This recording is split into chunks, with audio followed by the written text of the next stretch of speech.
dimensional rift opened without warning above Metropolis at 11:47 p.m. on a Tuesday night. No mystical ritual summoned it. No cosmic entity willed it into being. It was an accident, a catastrophic malfunction in a LexCorp experimental energy research facility on the outskirts of the city. The scientists had been attempting to tap into what they called zero-point dimensional energy, a theoretical power source that existed in the space between realities. What they actually created was a tear in the dimensional barrier, a wound in space-time that reached across the infinite gulf between universes and grabbed something that had been in the wrong place at the wrong time. In another reality, in a ruined New York City consumed by viral infection and military brutality, Alex Mercer had been in the middle of consuming a Blackwatch commander when the rift seized him. One moment he was absorbing the man's memories, learning the locations of the remaining military strongholds. The next, reality itself seemed to reject him, pulling him apart at the cellular level and hurling him through a corridor of impossible colors and sensations that had no name in human language. He hit the pavement of Metropolis like a meteor. The impact crater was 15 feet wide and 3 feet deep, spider-webbing cracks radiating outward through the street. Car alarms shrieked. Windows in nearby buildings shattered from the shockwave. Steam rose from the crater as superheated biomass met cool night air. For 30 seconds, nothing moved in the smoking pit. Then the biomass began to pull itself together. Alex Mercer's body reformed from what looked like gallons of spilled red and black organic matter, cells reconnecting and restructuring at a speed that would have made any biologist's mind break trying to comprehend it. Muscle fibers wove themselves into existence. Bone structure solidified. Skin sealed over raw tissue. Within 90 seconds of impact, he stood fully formed in the center of the crater, wearing the same black jacket and jeans he'd worn in his world, the Blacklight Virus having perfectly reconstructed even his clothing from biomass memory. He took a breath, not because he needed oxygen, but because the human memories he carried expected the action. The air tasted wrong. The ambient sounds were wrong. The very feel of reality against his viral senses was wrong. Where the hell am I? The words came out in a voice that had once belonged to a dead scientist named Alex Mercer, before the virus had consumed the corpse and stolen the identity. He climbed out of the crater, ignoring the gathering crowd of onlookers maintaining a cautious distance. Phones were out, recording. Some people were screaming, others were calling 911. The reactions were familiar, even if the city wasn't. Fear, panic, the human response to the unknown. Mercer's eyes scanned the skyline, and his stolen human mind tried to make sense of what he was seeing. The architecture was wrong. Too clean, too advanced, too hopeful. This wasn't New York. The buildings gleamed with the optimism that his plague-ridden city had lost years ago. Holographic advertisements flickered on the sides of skyscrapers. Flying vehicles, actual flying cars, moved through designated aerial traffic lanes. His thermal vision activated instinctively, painting the world in heat signatures. Hundreds of humans nearby, their body temperatures normal. No infected. No Blackwatch heat signatures. No military lockdown. Whatever city this was, it wasn't at war with a viral apocalypse. "Sir, please don't move," a voice called out. Mercer turned to see police officers approaching, hands on their weapons, but not drawing them yet. "We need you to remain calm and identify yourself." Mercer's mind raced through possibilities. Different city? Impossible. The architectural differences were too extreme. Time travel? The technology suggested future. But the dimensional rift sensation suggested something else entirely. Another world? The thought should have been impossible. But he was a sentient virus piloting a corpse. Impossible was relative. I said, "Don't move." The officer's hand moved to his gun. Mercer blurred into motion, not attacking, not yet, but moving at superhuman speed to the nearest building, claws extending from his hands as he leaped. The talons sank into steel and concrete as if they were soft clay, and he scaled the 30-story building in seconds, leaving the shocked officers shouting into their radios far below. From the rooftop, Mercer surveyed his new environment with predatory focus. The city sprawled before him, gleaming and alive with light. In the distance, he could see a massive planet or moon that definitely wasn't Earth's moon. Impossible celestial body aside, what captured his attention was the sheer vibrancy of the city. His New York had been a war zone of infection, a military checkpoints, and desperate survivors. This place was thriving, peaceful, utterly unprepared for something like him. He focused his enhanced hearing, filtering through thousands of conversations, until he found what he needed. Police radio chatter. Unknown metahuman at 7th and Oak, requesting superhuman response. Metahuman. Interesting terminology. Has Star Labs been notified? Star Labs, not Gentech, not Blackwatch. New players. A television broadcast from an electronics store below. In other news, the Justice League successfully prevented the Kryptonian weapon system from... Justice League. Kryptonian. More unknown variables. Sirens approached from multiple directions. Mercer's thermal vision picked up 3 police helicopters converging on his position. Spotlights would hit him in 30 seconds. Time to disappear. He dove off the rooftop, biomass restructuring mid-fall into a gliding configuration. Membrane-like wings spread from his arms as he caught the air currents, soaring silently between buildings. The helicopter's spotlight swept the rooftop he'd just abandoned, finding nothing. Mercer landed in a dark alley 6 blocks away, his form already shifting. His body rippled and reformed, bone structure changing, facial features melting and re-solidifying. When the transformation completed, he looked like an average middle-aged man in a business suit. An amalgamation of features from various people he'd consumed over the months, designed to be forgettable. He needed information. He needed to understand this world's power structure, its threats, its resources. He needed to know what he was dealing with before anyone realized what he truly was. Most importantly, he needed biomass. The dimensional transit and rapid healing had burned through his reserves. The hunger was already beginning, that viral imperative demanding fuel for the constant regeneration that kept him existing. Mercer walked out of the alley into the Metropolis night, just another face in the crowd. Behind him, police established a perimeter around the impact crater, searching for a threat that was already hunting. In this world of heroes and villains, gods and monsters, a new predator had arrived. One that grew stronger with every life it consumed. One that could become anyone, learn anything, adapt to any threat. The DC universe would never be the same.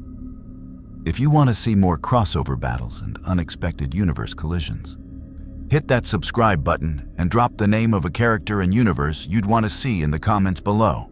Let's explore the infinite together. The homeless man in the alley never saw it coming. One moment, he was huddling against the cold Metropolis night. The next, a hand clamped over his mouth with inhuman strength. Alex Mercer pulled him deeper into the shadows, away from the street's ambient light. The man's eyes went wide with terror, but it was already too late. Mercer's hand liquefied, biomass spreading over the homeless man's face like a crimson tide. The consumption process took less than 15 seconds. Flesh, bone, blood, and memories. Everything that made the man who he was dissolved and flowed into Mercer's body. The virus absorbed it all, processing the genetic material and neural patterns with ruthless efficiency. When it was done, Mercer stood alone in the alley, the only evidence of his meal being slightly damp pavement. He closed his eyes as the memories integrated. James Corrigan, 53 years old, former steelworker, homeless for 6 years after the factory closed. Mundane, insignificant memories, but they came with something valuable. Recent knowledge of this world. Mercer's stolen mind sifted through Corrigan's recollections like files in a database. Superman, Batman, Wonder Woman, The Flash, Green Lantern. Names that carried weight, fear, and hope in equal measure. Heroes with powers that defied physics. The Justice League, Earth's defenders against threats both terrestrial and cosmic. More memories surfaced. Lex Luthor, billionaire genius and Superman's greatest enemy. Metahumans, people born with or granted superhuman abilities. Star Labs, a scientific research facility. The Daily Planet newspaper. Arkham Asylum, housing the criminally insane. This wasn't his Earth. This was somewhere else entirely, a world where gods walked among men and aliens defended humanity from the shadows. A world with power structures and hierarchies he didn't yet understand. The biomass from one homeless man had restored him to 70% capacity. Enough to function, but not enough for sustained combat, if it came to that. He needed more, but he also needed to be smart about it. Random disappearances would draw attention, especially with metahuman law enforcement. Mercer made his way through the darkened streets of Metropolis's industrial district. His current disguise, a nondescript maintenance worker he'd crafted from combined genetic templates, drawing no attention. The night shift workers barely glanced at him as he passed. Perfect camouflage required understanding the environment, and he was a quick study. He found what he was looking for in a warehouse district near the waterfront. Criminal activity. His enhanced hearing picked up the conversation before he saw the participants. 6 men armed with advanced energy weapons that definitely weren't standard civilian tech were loading crates into an unmarked truck. "Boss says Intergang wants this shipment tonight," one of them said. "No delays, no mistakes. You know what happened to the last crew that disappointed them." Intergang, another name from Corrigan's memories. Organized crime with off-world technology connections. Dangerous, but expendable. Perfect. Mercer approached from the shadows, his form already beginning to shift. Claws extended from his fingers, each one capable of shearing through steel. His muscular structure densified, granting him even greater strength than his already superhuman baseline. The Blacklight Virus optimized his combat form in real time. The first man died without making a sound. Mercer's clawed hand punched through his back and out his chest, lifting him off the ground before the biomass consumption began. The body dissolved into Mercer in seconds, memories and genetic material absorbed before the corpse could hit the ground. Marcus Webb, enforcer for Intergang, former Navy SEAL dishonorably discharged for excessive violence. The memories came with combat training, weapons expertise, and most importantly, current criminal intelligence about Metropolis's underworld. The other 5 criminals spun around, energy weapons rising. They were fast, military trained, but Mercer was faster. He blurred across the warehouse floor at speeds that left after images. The second man managed to squeeze off a shot, an energy bolt that Mercer dodged by shifting his torso's mass to the side at the last instant. The bolt hit a support pillar, melting through it like butter. Interesting. Powerful weapons. He needed to be careful. But careful didn't mean slow. Mercer's whip fist shot out, the biomass tendril extending 15 feet in an instant to wrap around the shooter's throat. A single yank brought the man flying toward him, and Mercer's other hand caught him mid-flight, consumption already beginning. Another soldier absorbed, another set of memories integrated.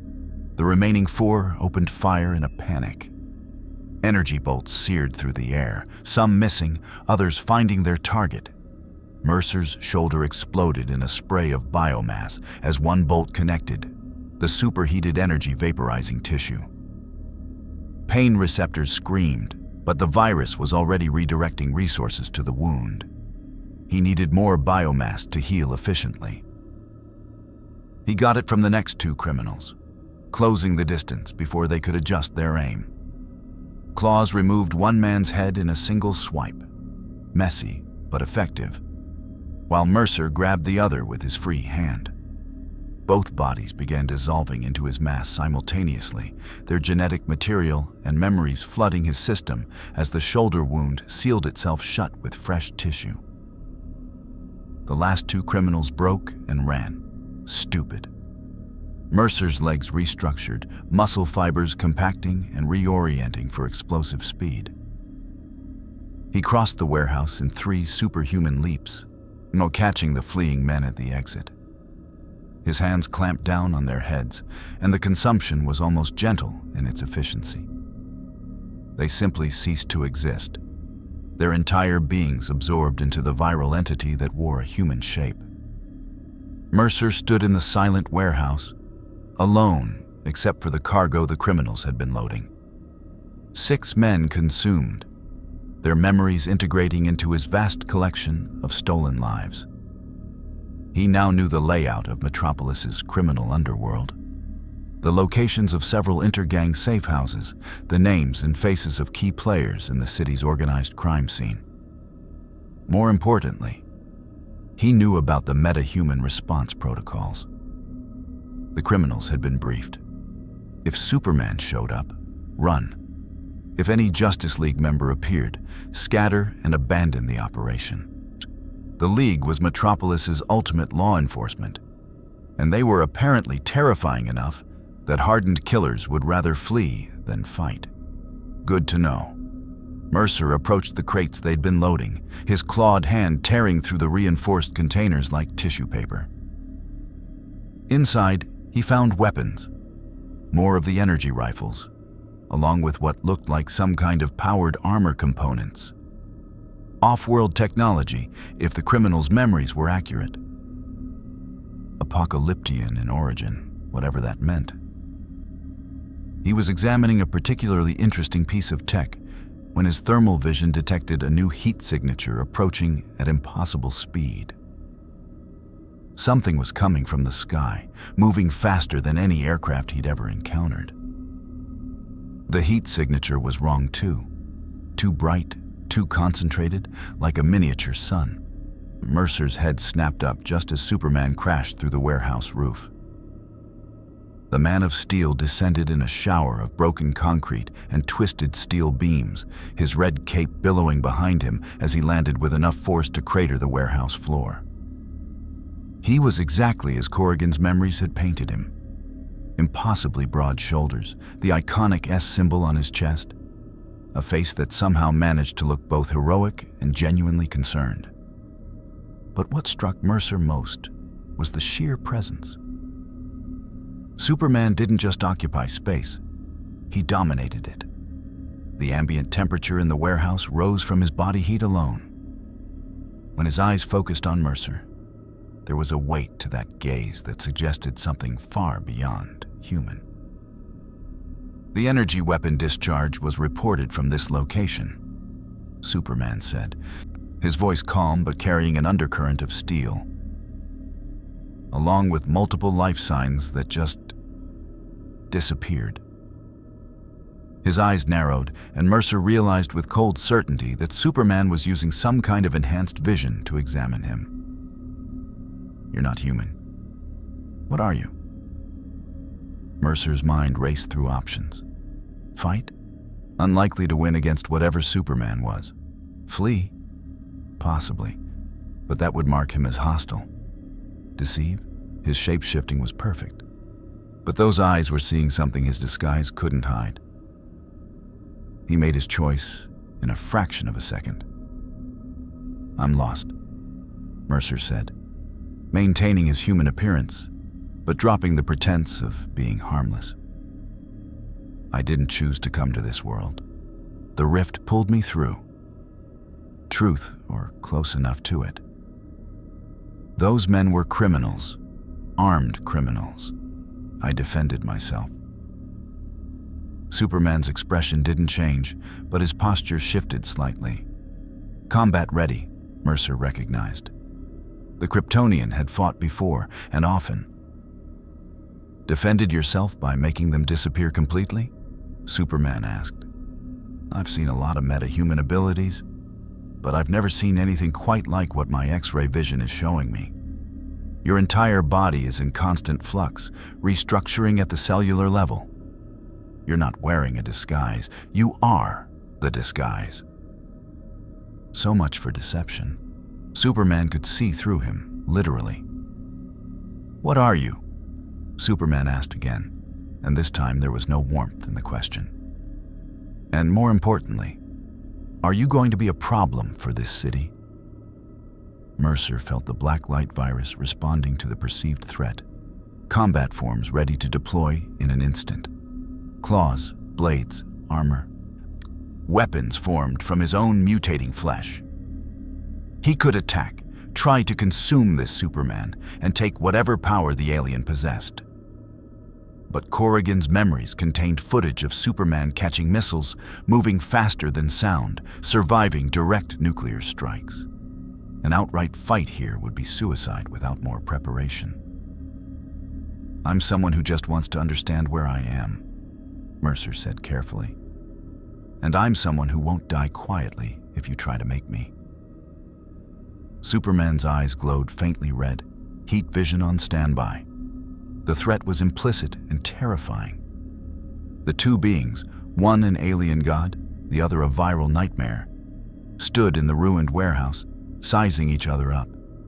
Neither moved, neither blinked. Somewhere in the distance, police sirens wailed. The night air smelled of ozone and burning metal. And in that moment, both Predator and Protector realized the same thing. This was only the beginning. The standoff lasted exactly 7 seconds before Superman made his move. Not an attack. The Kryptonian's thermal vision had likely calculated the collateral damage of a fight in a warehouse full of alien weapons, but a controlled approach. He floated forward 6 inches off the ground, hands visible and non-threatening, but positioned in a way that Mercer recognized as a combat-ready stance. Let's start over, Superman said, his tone shifting to something almost diplomatic. I'm Superman. You're clearly not from around here, and you're right. You didn't ask to come to this world. But 6 men just vanished in this warehouse, and I need to know if that's going to keep happening. Mercer's borrowed human instincts screamed at him to run, to hide, to survive. But the viral intelligence that truly controlled this body ran different calculations. The Superman hadn't attacked yet. That meant negotiation was possible. Information gathering was possible. And most importantly, it meant Superman saw him as something worth talking to rather than something to be immediately destroyed. They were criminals, Mercer said, maintaining his position but allowing his posture to relax fractionally. Armed with weapons that could vaporize a human being. They opened fire first. I responded. All true, if carefully edited. By absorbing them? Superman's eyes narrowed. I saw what happened through the walls. Your body liquefied their corpses and integrated the mass. That's not self-defense, that's consumption. So Superman had been watching longer than Mercer realized. Noted, visual range and sensory capabilities far exceeded human norms. I'm not human, Mercer stated flatly. I don't digest food. I don't process nutrients the way your species does. Biomass absorption is how I sustain myself. It's not murder, it's survival. Survival that requires killing people.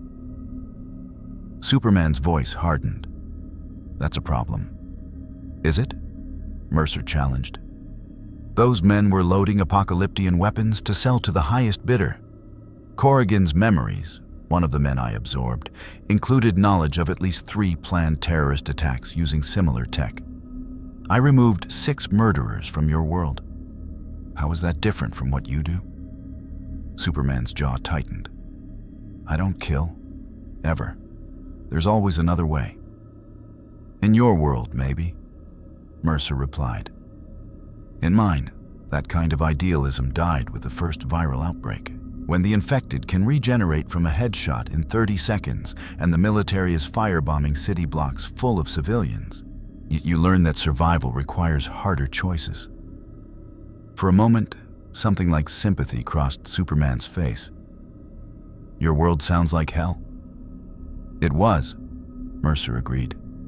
This one seems better, cleaner, more hopeful. He paused, making a calculated gamble. I didn't come here to make it worse.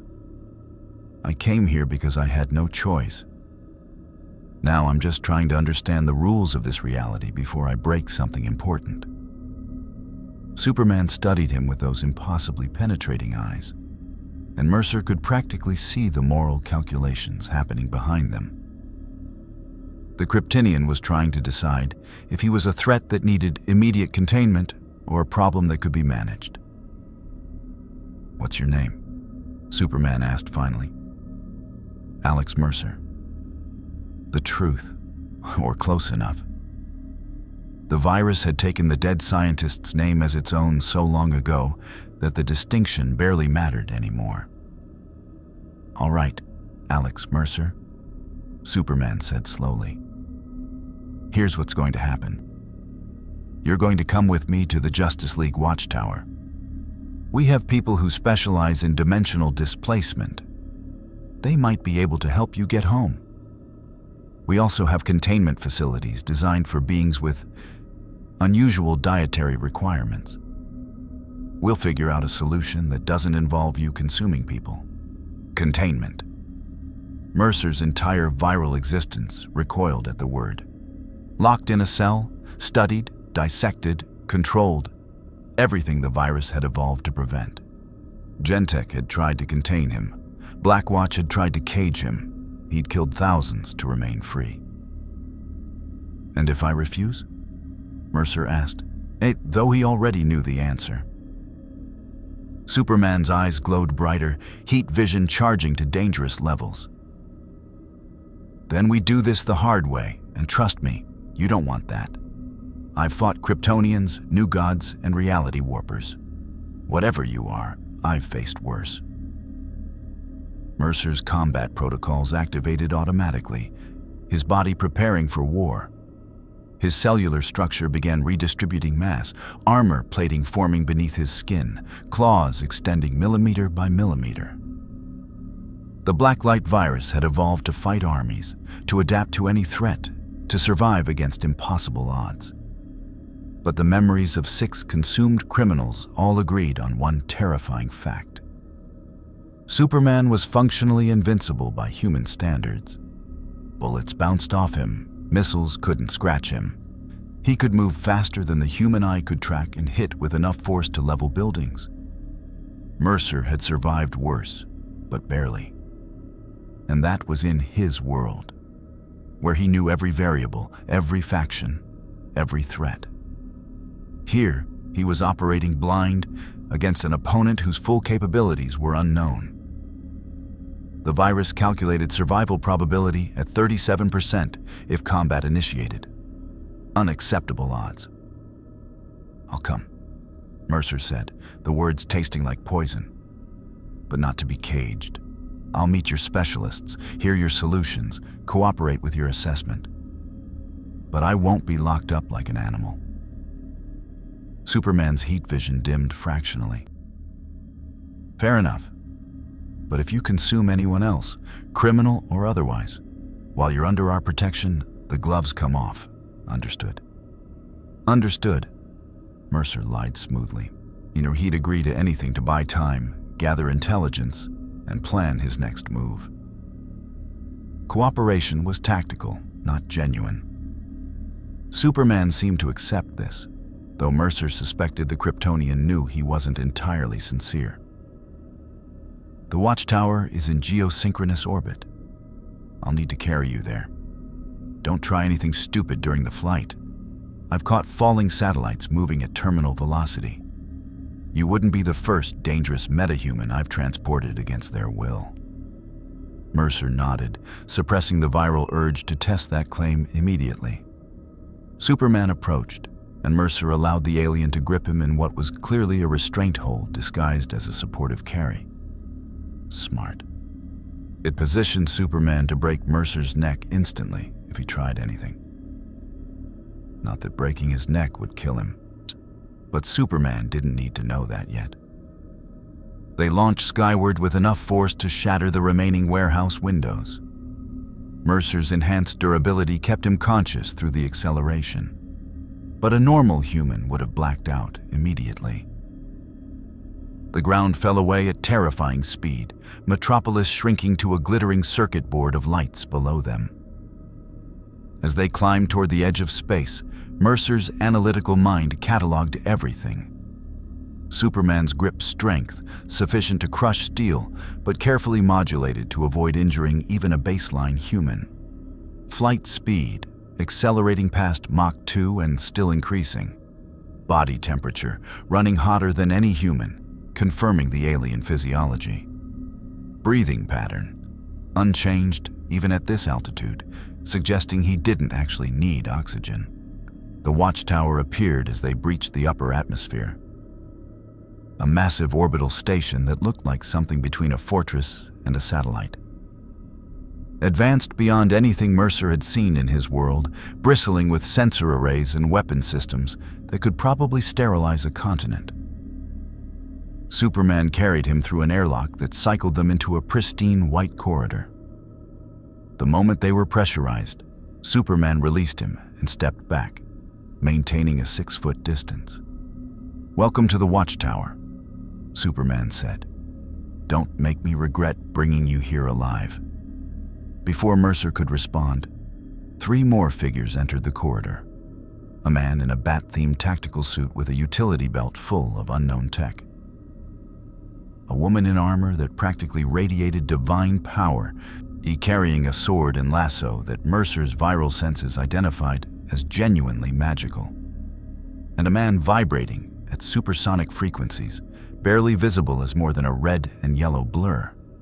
Batman, Wonder Woman, and the Flash. Corrigan's memories supplied their identities instantly. Batman's white lenses fixed on Mercer with an intensity that suggested he was running combat scenarios in real time. "This is the dimensional anomaly?" "Alex Mercer," Superman confirmed. "He claims he was pulled here accidentally. Also claims he needs to consume biomass to survive. He's already killed 6 people tonight." "Criminals," Mercer corrected. "Armed with apocalyptian tech. I can provide their complete identities, criminal records, and operational intelligence from their memories if you'd like." Batman's expression didn't change, but Mercer saw the micro-adjustment in his stance. That detail had interested him. "You absorb memories when you consume?" "Everything," Mercer said. "Memories, skills, genetic templates, neural patterns, complete integration." Wonder Woman's hand moved to her sword. "He's an abomination. I can sense it. He's neither living nor dead, but something that violates the natural order." "Guilty," Mercer said dryly. "Though I prefer evolutionary adaptation to abomination."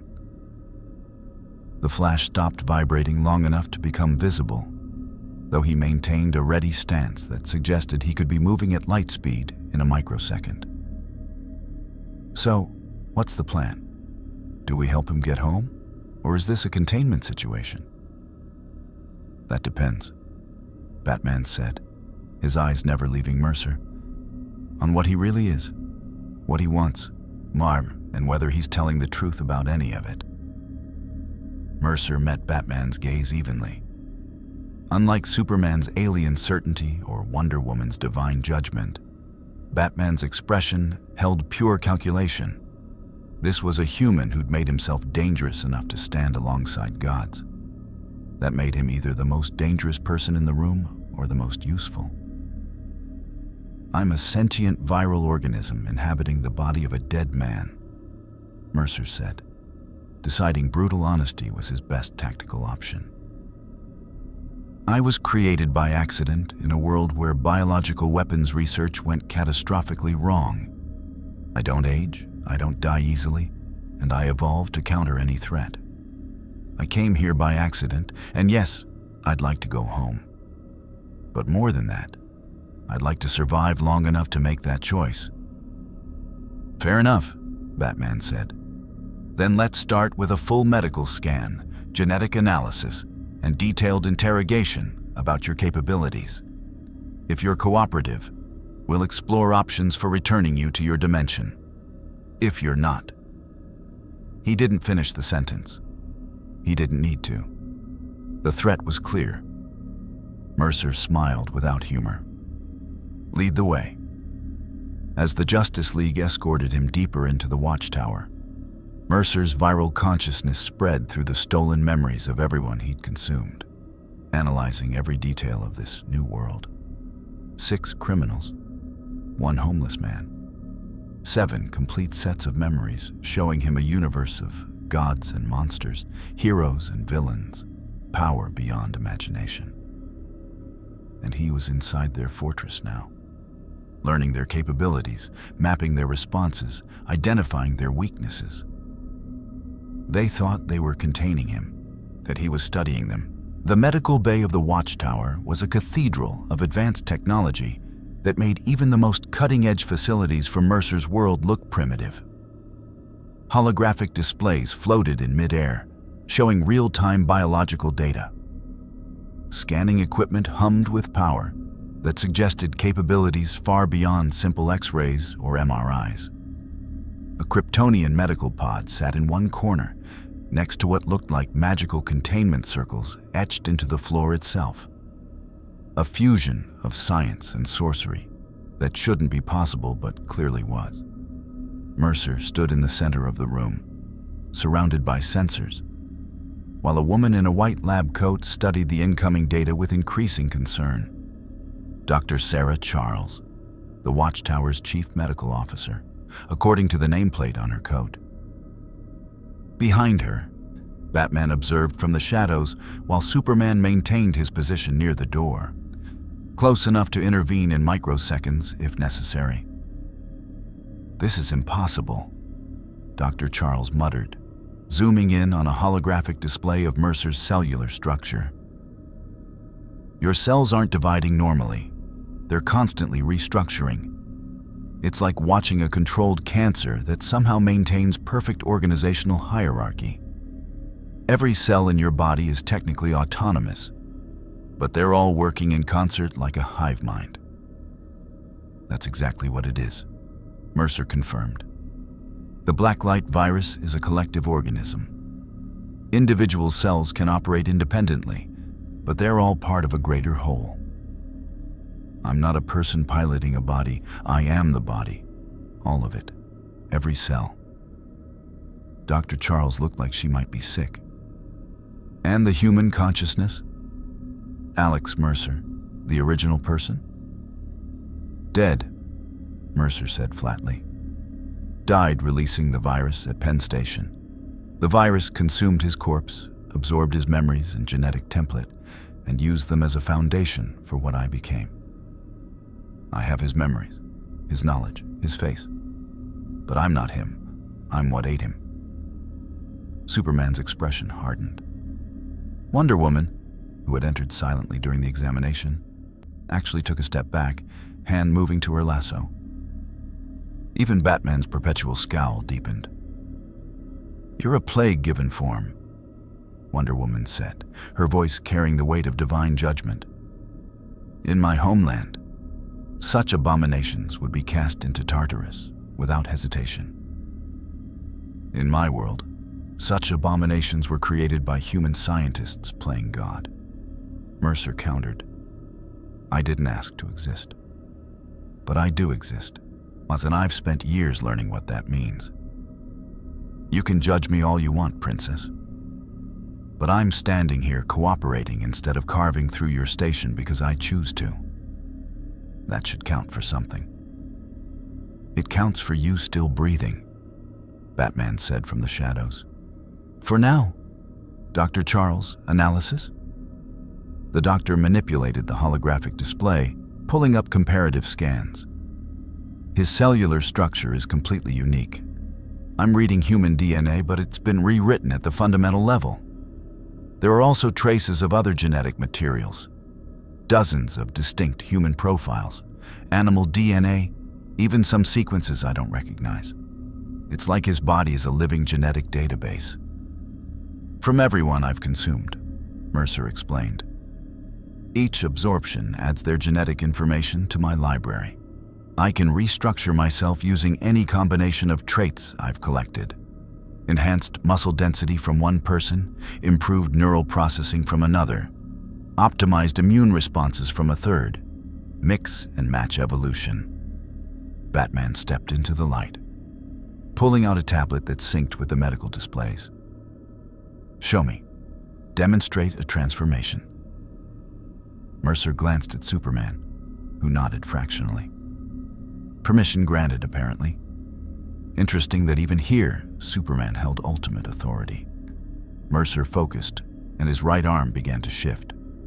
The skin rippled like water as biomass flowed and restructured.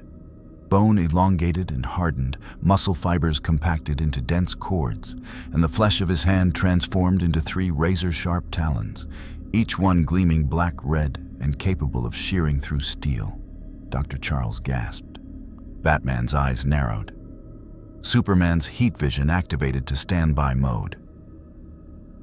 Claws, Mercer said unnecessarily. Offensive form, optimized for cutting and climbing. I have 17 distinct combat configurations, 23 defensive adaptations, and 672 unique disguise templates from consumed individuals.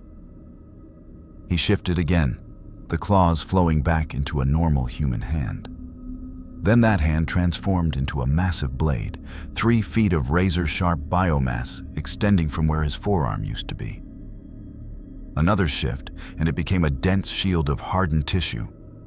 Another, and massive hammer fists formed, each one the size of a bowling ball and capable of delivering impacts measured in tons.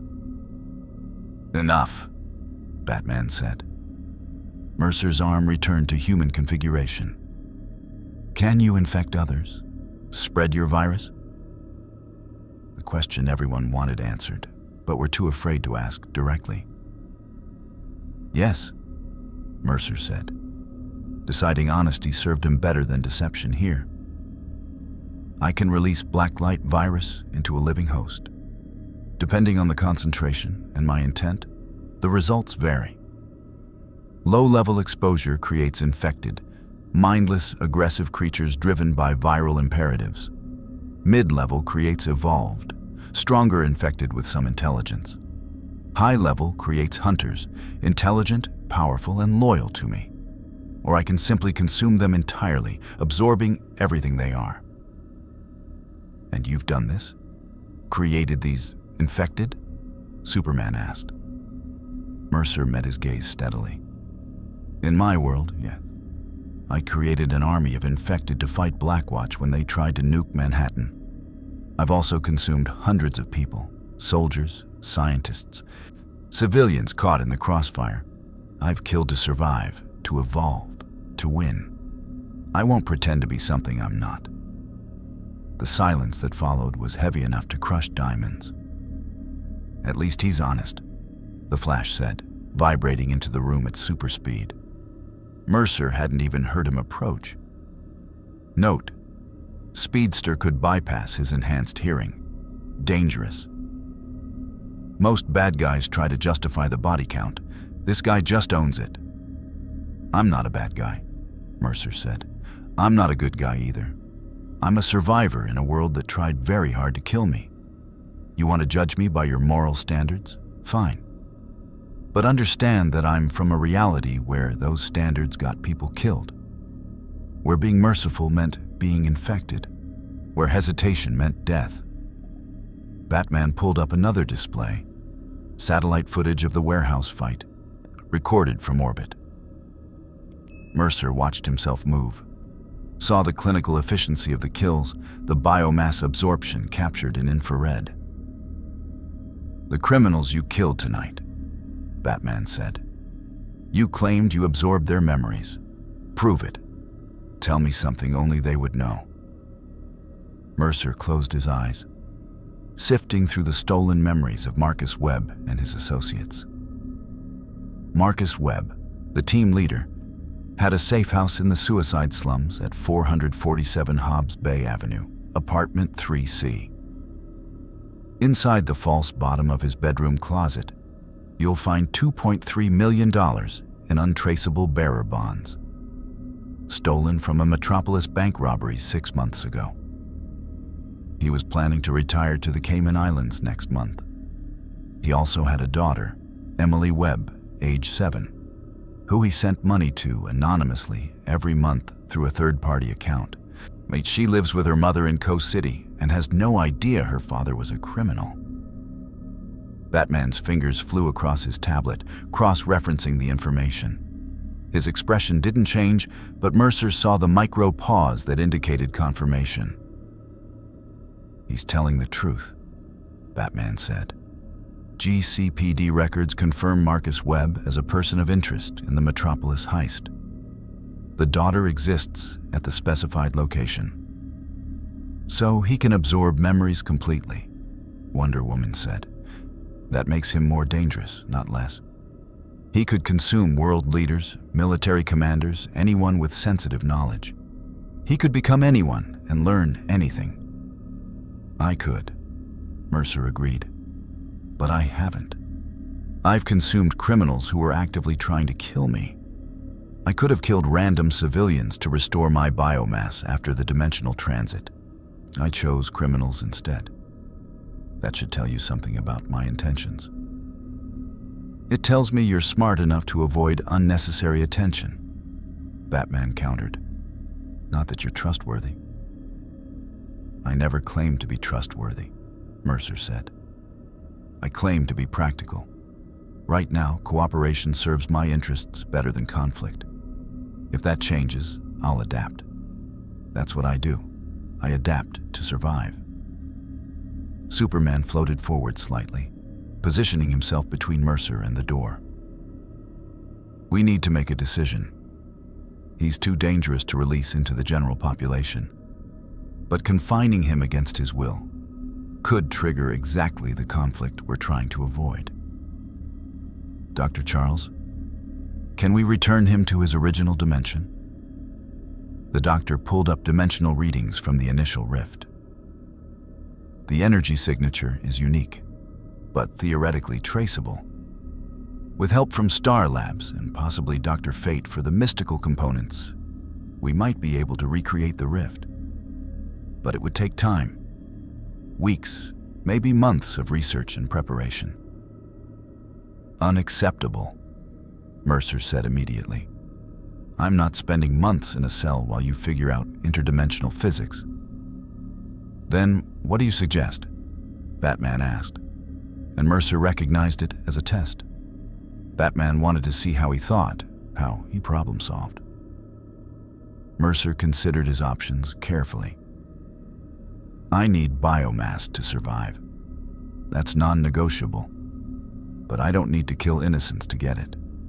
Your world clearly has no shortage of criminals, metahuman threats, and monsters that your heroes fight.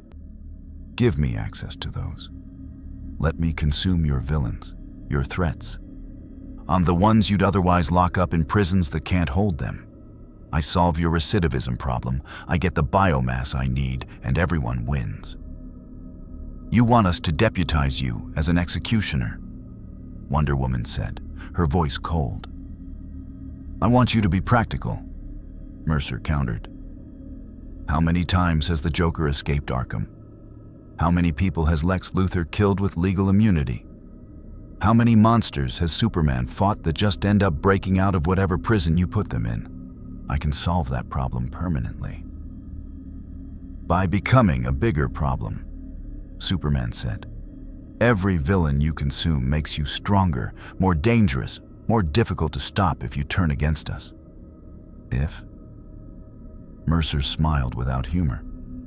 You mean when, don't you? You're already planning for the day I become a threat. Batman probably has 17 different contingencies ready to deploy. Wonder Woman's calculating how fast she can decapitate me with that magic sword. And you, Superman, you're wondering if heat vision at maximum intensity would vaporize me faster than I can regenerate. The silence confirmed his assessment. Here's the truth, Mercer continued. I could become a threat, or I could become an asset. It depends entirely on how you treat me. Cage me, and I'll break out and disappear into your world, consuming whoever I need to survive. Try to kill me, and I'll fight back with everything I have. But work with me. Give me a legitimate way to sustain myself, and I might surprise you with how cooperative I can be. Batman and Superman exchanged a look, some kind of silent communication that spoke of years working together. Finally, Batman nodded fractionally. Conditional release, Superman said. You'll wear a monitoring device that tracks your location at all times. You'll submit to regular check-ins with the Justice League. You will not consume any human being without explicit authorization, which will only be granted for individuals who pose immediate lethal threats. You step out of line once, and we bring you in. Permanently. And if I agree to these terms? Mercer asked. Then we'll help you get home, Superman said. And while you're here, we'll find you legitimate targets. Criminal metahumans too dangerous to incarcerate. Alien invaders, monsters, things that need to be stopped anyway. You consume them instead of them ending up in a cell they'll eventually escape from. It was a deal with the devil, and both sides knew it. And the Justice League got a living weapon they could aim at their worst problems. Mercer got freedom, food, and time to study this new world. Deal, Mercer said, extending his hand. Superman stared at it for a long moment before reaching out and shaking it. The Kryptonian's grip could crush coal into diamonds, but he modulated it to merely firm. Don't make me regret this, Superman said. I'll try not to, Mercer replied, meaning every word. For now, cooperation served his interests. But the Blacklight Virus was already cataloging everything it had learned about the Justice League. Their capabilities, their limitations, their moral codes. Information to be used later, when circumstances changed. Because circumstances always changed. And when they did, Alex Mercer would be ready. The monitoring device was a sleek bracelet of Kryptonian technology fused with Earth engineering. A collaboration between Superman and Batman that was probably impossible to remove without triggering an immediate alert. It clipped around Mercer's wrist with a soft magnetic lock, the metal warm against his skin. Or rather, against the biomass he'd configured to resemble skin. Tamper with it, and every hero in a 100-mile radius gets an alert, Batman said, holding up a tablet that displayed Mercer's vital signs, or what passed for vitals in a viral organism. Try to remove it, and it delivers an electric shock calibrated to disrupt your cellular cohesion. Don't ask how we developed that specification so quickly. You scanned me during the examination and built a weapon system in 30 minutes, Mercer said. Impressive. Terrifying, but impressive.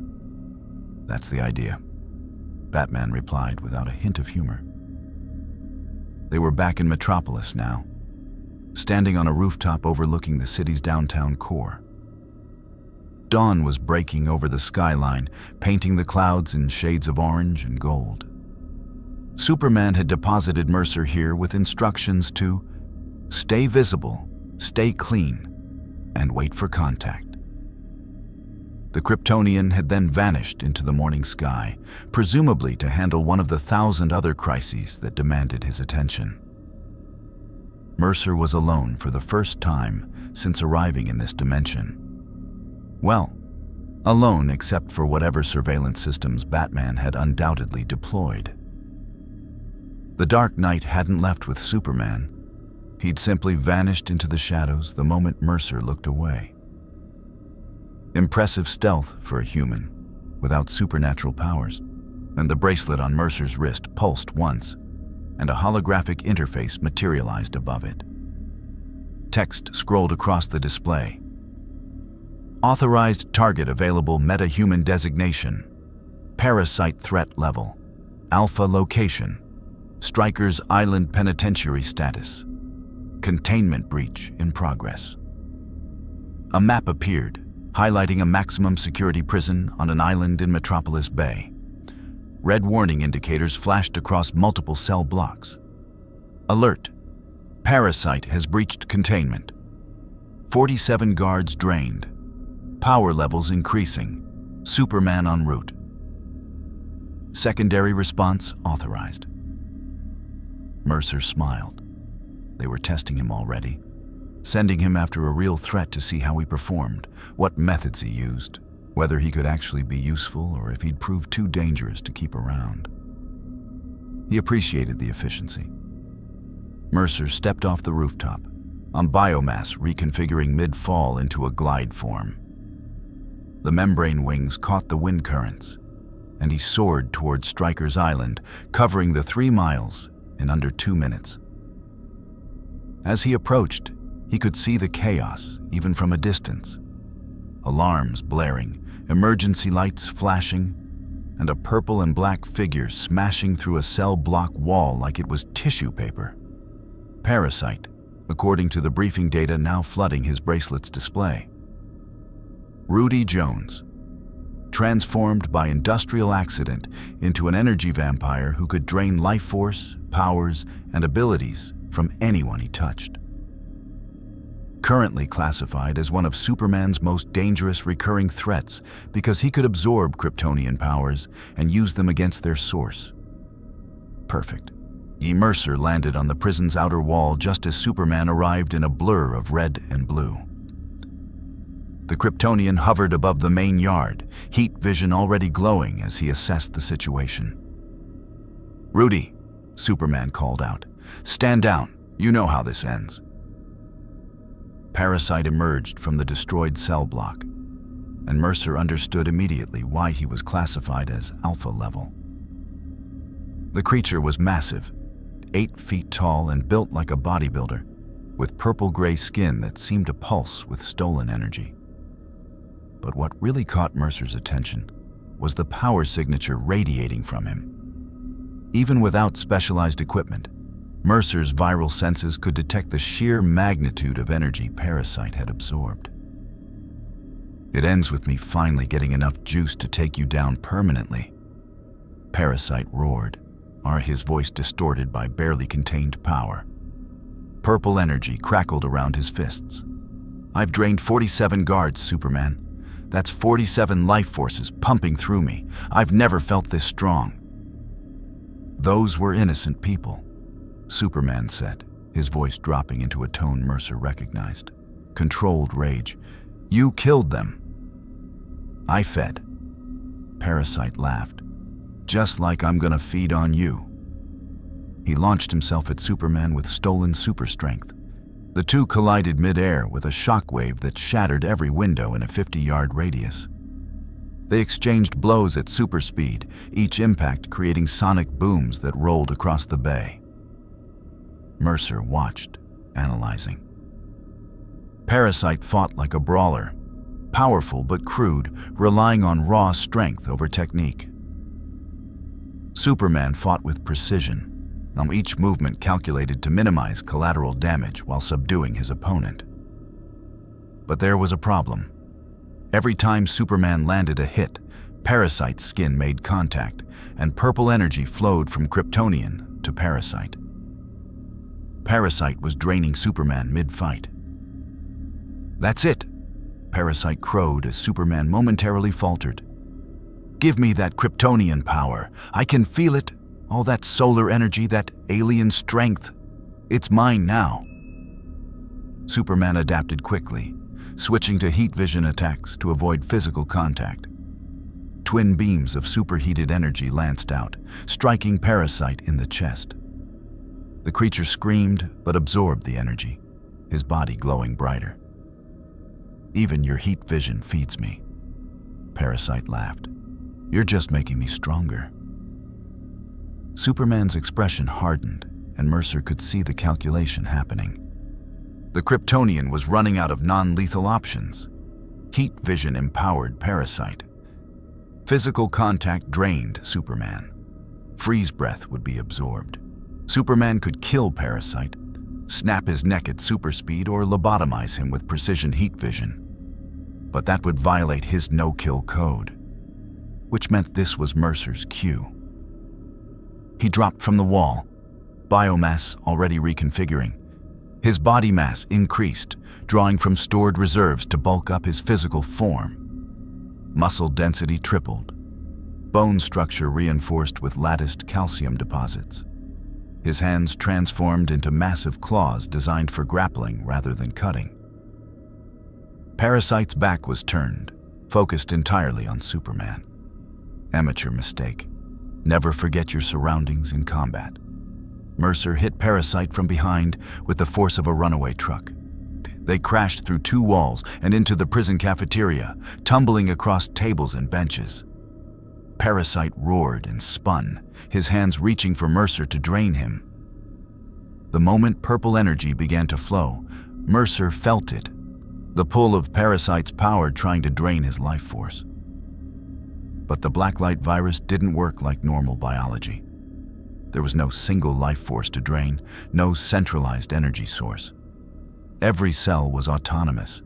Every cluster could function independently. Parasite's eyes widened in confusion.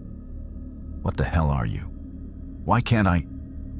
Mercer's clawed hand punched through Parasite's abdomen. "Because I'm not alive," Mercer said, his voice cold and clinical. "Not the way you understand life. I'm a distributed intelligence spread across billions of cells. You're trying to drain an ocean 1 drop at a time."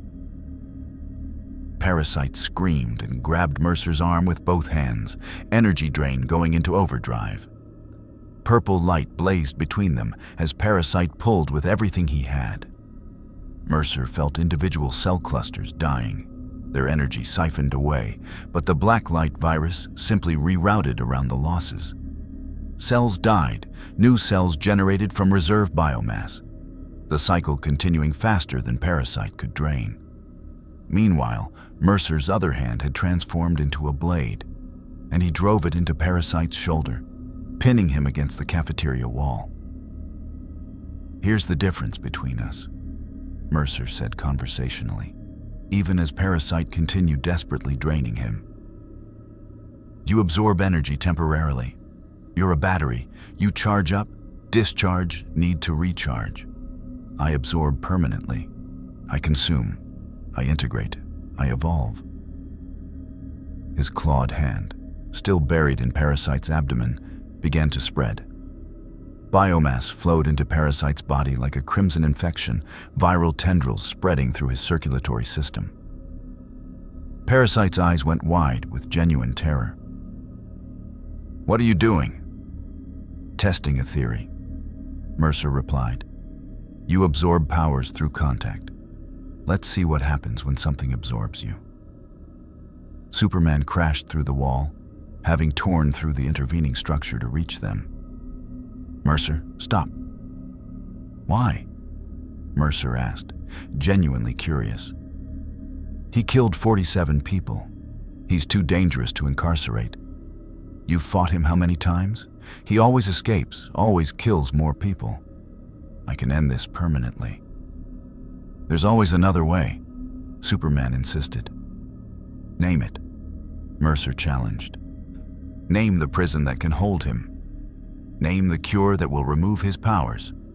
Name the rehabilitation program that will make him not a murderer."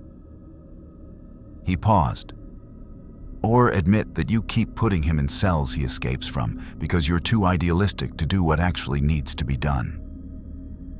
Superman's heat vision activated, pointed directly at Mercer's head. The threat was clear: release Parasite or face Kryptonian wrath.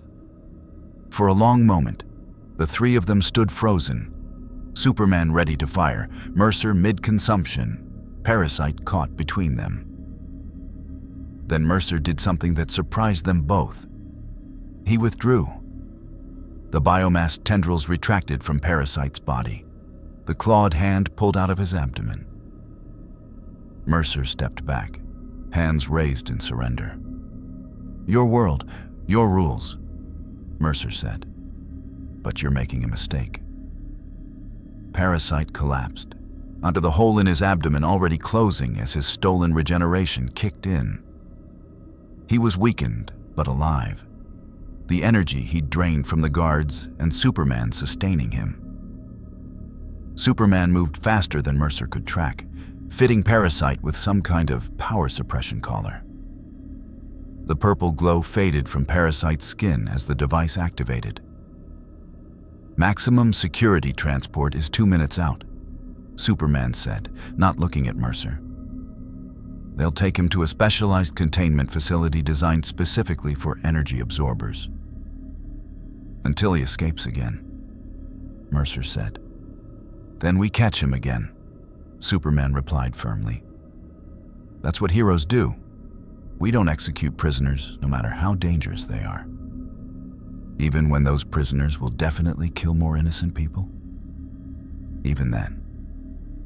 Superman's expression was carved from stone. Because the moment we start deciding who deserves to live and who deserves to die, we become the villains. The line matters, Mercer. It's the only thing that separates us from them. Mercer studied the Kryptonian, genuinely trying to understand. In his world, such idealism had died with the first viral outbreak. But this world was different, cleaner, more hopeful. Maybe such ideals could actually survive here. Or maybe they were a luxury Superman could afford because he was functionally invincible. "I pulled back," Mercer said. "I could have completed the consumption in 3 more seconds, but I stopped. That should count for something." Superman's expression softened fractionally. "It does. You followed orders when it mattered. That's a start." The transport arrived, a flying vehicle bristling with weapons and restraints. Armored guards loaded Parasite into a containment cell designed to prevent energy absorption. The whole operation took less than 60 seconds, military efficient. As they flew away with their prisoner, Superman turned to Mercer. "You felt it, didn't you? When Parasite was draining you.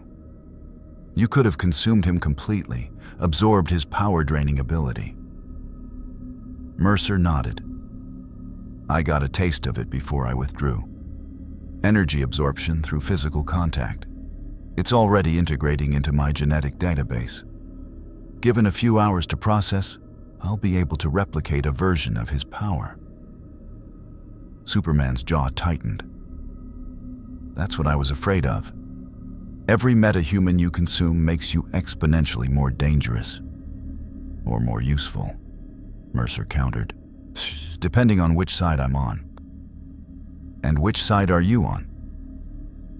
Mercer considered the question carefully. "Right now? Yours. I made a deal and I'm honoring it. But I'm also realistic about how long that lasts. Eventually, our interests will diverge. When that happens, we'll both do what we have to do." "Fair enough," Superman said. And there was something like respect in his voice. "At least you're honest about it." The bracelet on Mercer's wrist pulsed again. Mission complete. Performance logged.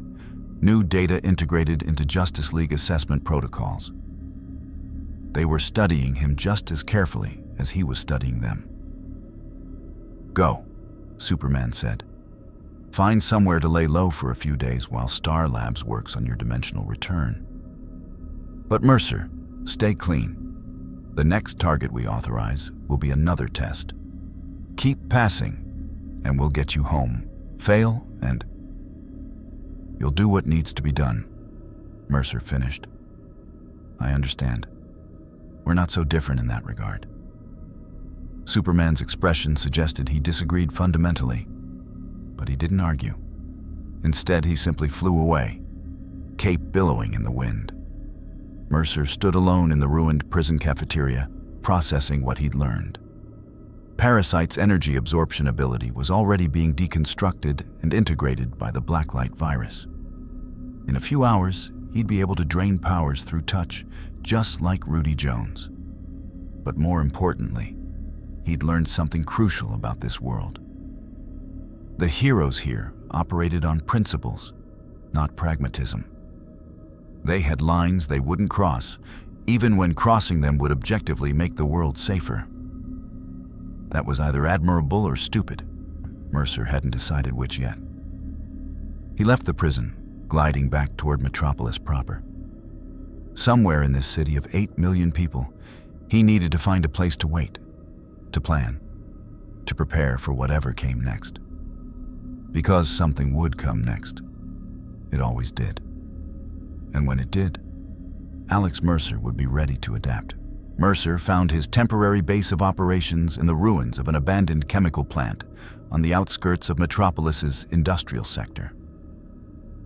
The facility had been shut down 3 years ago after environmental violations, and the skeletal remains of processing towers and storage tanks provided excellent cover. More importantly, the residual chemical contamination kept curious civilians away, and the concrete infrastructure interfered with most conventional surveillance. Not that it would stop Batman's monitoring, but at least Mercer could operate without constant visual oversight. He'd spent the first day mapping every exit, every sightline, every potential approach vector. Old habits from years of evading Blackwatch in Manhattan. The second day was dedicated to processing Parasite's absorbed ability, feeling the energy-draining capability integrate into his cellular structure. By the third day, he could successfully drain kinetic energy from thrown objects mid-flight, primitive compared to Parasite's power, but improving hourly. It was on the fourth day that Lex Luthor found him. Mercer sensed the approach long before visual contact. 3 vehicles, armored and shielded against conventional surveillance, moving with military precision. They stopped at the plant's perimeter, and a single figure emerged from the central vehicle. Expensive suit, impeccable posture, and an arrogance that radiated like heat from pavement. Lex Luthor stepped into the chemical plant alone, apparently unconcerned about potential danger. He carried a briefcase in one hand and what looked like a smartphone in the other. "Alex Mercer," Luthor called out, his voice echoing through the abandoned facility. "I know you're here. The energy signatures from your cellular activity are quite distinctive once you know what to look for." Mercer emerged from the shadows of a collapsed storage tank, keeping 20 feet of distance between them. His body was already shifting into combat configuration beneath his clothing, ready to deploy claws or armor in microseconds. "Lex Luthor," Mercer said. "I'd say it's a pleasure, but I absorbed enough memories from Metropolis criminals to know your reputation. What do you want?" Luthor smiled, the expression of a man who held all the cards and knew it. "Direct, I appreciate that. What I want is to offer you an alternative to the leash Superman has fitted around your wrist." He nodded toward the Kryptonian monitoring bracelet. "How does it feel? Master being the Justice League's pet monster? Their attack dog, unleashed only when they need something killed but kept carefully muzzled the rest of the time? Better than being vaporized by heat vision," Mercer replied. "And I'm not interested in whatever sales pitch you're preparing. The criminals I consumed had very clear memories of what happens to people who work for you. I don't do well with employers. I'm not offering employment, Luther said, approaching slowly with his hands visible, a calculated gesture of non-aggression. I'm offering partnership. You possess something remarkable, Mr. Mercer. The ability to adapt, to evolve, to become whatever you need to be. That's not just power, that's potential. Unlimited, revolutionary potential. He set the briefcase down on a rusted metal table and opened it. Inside, Mercer saw what looked like advanced medical equipment, biological samples in containment vials, and holographic data drives. I've been studying the residual biomass you left at the Intergang warehouse, Luther continued. Fascinating material. Your cellular structure is beyond anything Earth science has produced. It makes our most advanced bioengineering look like cave paintings. I want to understand it, to learn from it, to see what applications might be possible. You want to weaponize me? Mercer said flatly. I want to study you, Luther corrected. There's a difference. Weaponization implies crude application of force. What I'm proposing is elegant, a collaboration between your unique biology and my scientific expertise. Imagine what we could create together. Medical applications that could cure any disease. Ubric enhancement therapies that could elevate humanity beyond its limitations. Defensive systems that could protect Earth from extraterrestrial threats. Like Superman, Mercer said, understanding the subtext. Luthor's smile widened. You absorbed memories from Metropolis criminals. Then you know what I think of Superman. An alien pretending to be humanity's savior while simultaneously proving that baseline humans are obsolete.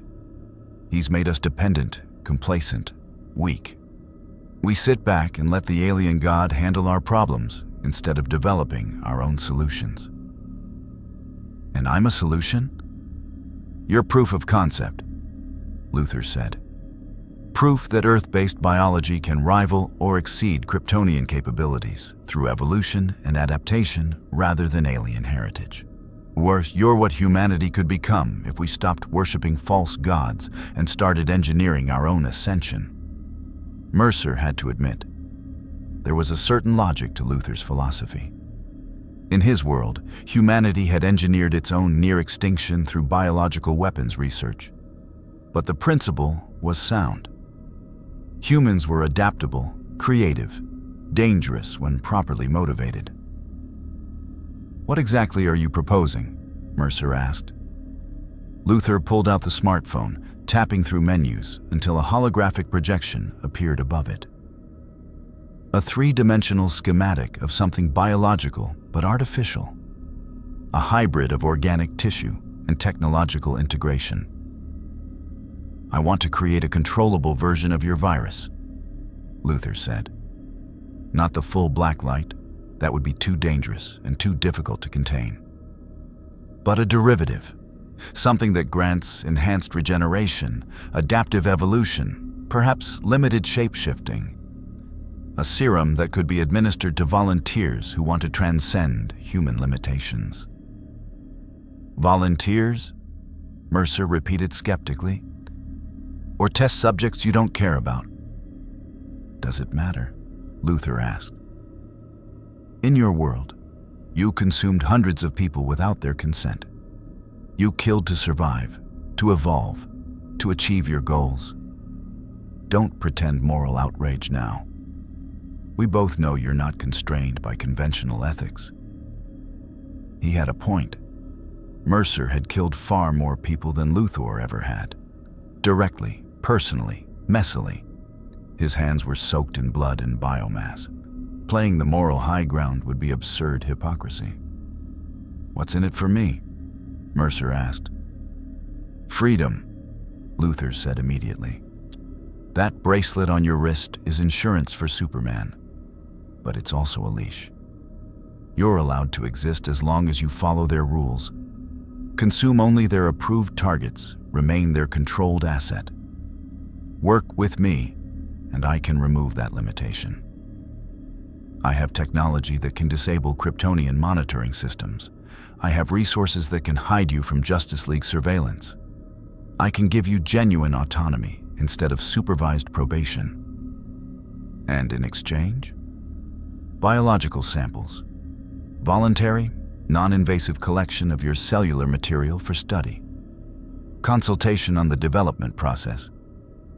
Your expertise on viral biology would be invaluable, and occasionally, specific applications of your unique talents against problems I need solved discreetly.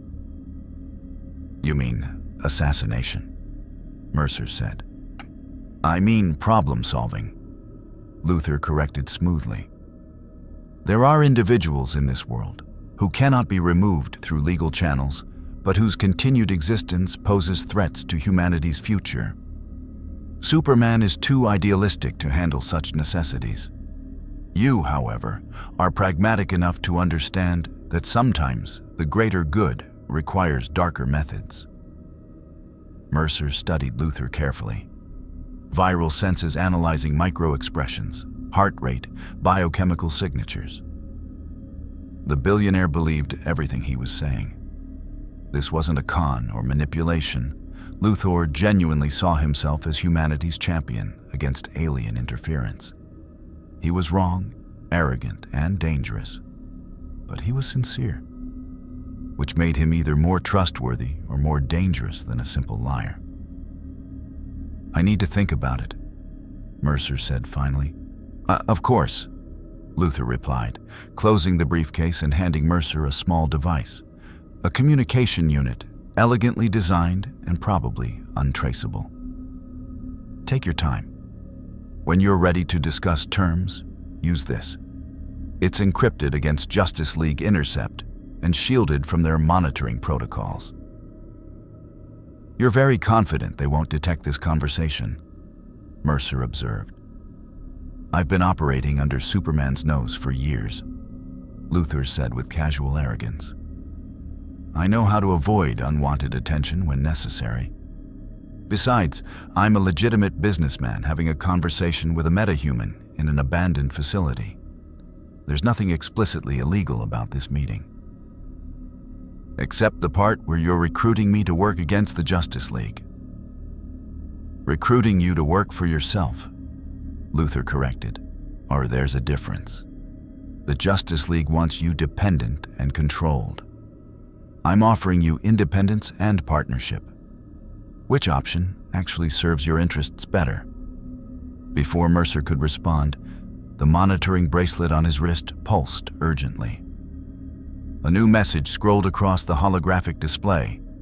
Priority alert, metahuman incident.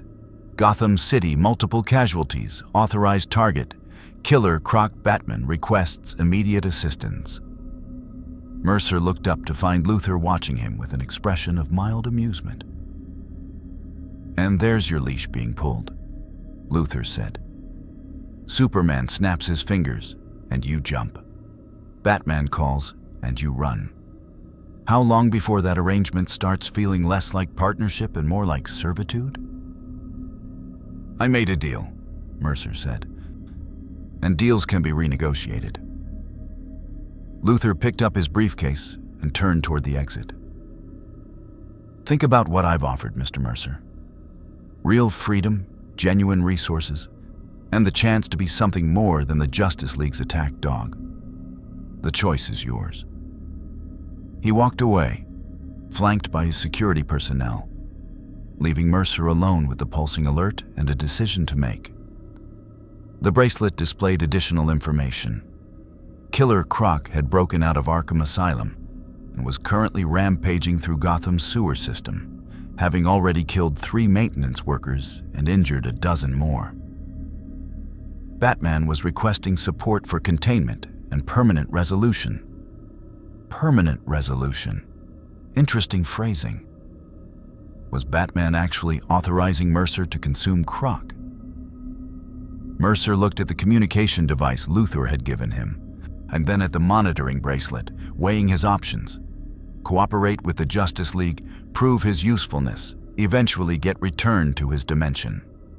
Or accept Luthor's offer, gain true freedom in this world, and help create something that could rival Superman himself. The viral intelligence that drove his thoughts, ran simulations, calculated probabilities, assessed risks and rewards.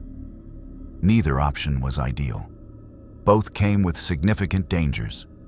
The Justice League controlled powerful assets, but constrained his actions. Luthor offered freedom, but would inevitably try to control or weaponize him. The optimal strategy was obvious. Play both sides. Maximize benefits from each. Commit fully to neither. Mercer pocketed Luthor's communication device and activated his response to the Justice League alert. Acknowledged. En route to Gotham, where he'd help Batman with Killer Croc, he'd continue proving his value to the Justice League. And in his spare time, he'd consider Luthor's offer, extract whatever useful resources or information the billionaire could provide, and plan for the inevitable moment when both arrangements collapsed and he needed to stand alone. Because that moment was coming. Mercer could feel it with the certainty of viral instinct. The question wasn't if he'd eventually betray the Justice League or Luthor. The question was which one he'd betray first, and how much he could gain from each before the betrayal became necessary. Mercer's body reconfigured into glide form, biomass wings spreading from his back. He launched himself into the Metropolis sky, heading toward Gotham City 30 miles to the northeast. Below him, in an armored limousine, Lex Luthor smiled and made a call to his head of R&D. Project Blacklight is greenlit. Begin preparations for sample collection and analysis. Our partnership with Mr. Mercer is going to be very productive, whether he realizes it or not. And in the Batcave beneath Wayne Manor, Batman watched satellite footage of Luthor leaving the chemical plant, his expression grim behind the cowl. "Alfred," he said quietly, "add Lex Luthor to the Mercer monitoring protocol. I want to know every time they communicate." "Already done, sir," Alfred replied. "Shall I inform Master Kent?" "Not yet," Batman said. "Let's see what Mercer does with Luthor's offer before we escalate. If he's smart, he'll play both sides. If he's stupid, he'll pick one and become predictable." "And if he's neither smart nor stupid, sir?" Batman's eyes narrowed behind white lenses. "Then he's dangerous in ways we haven't anticipated yet.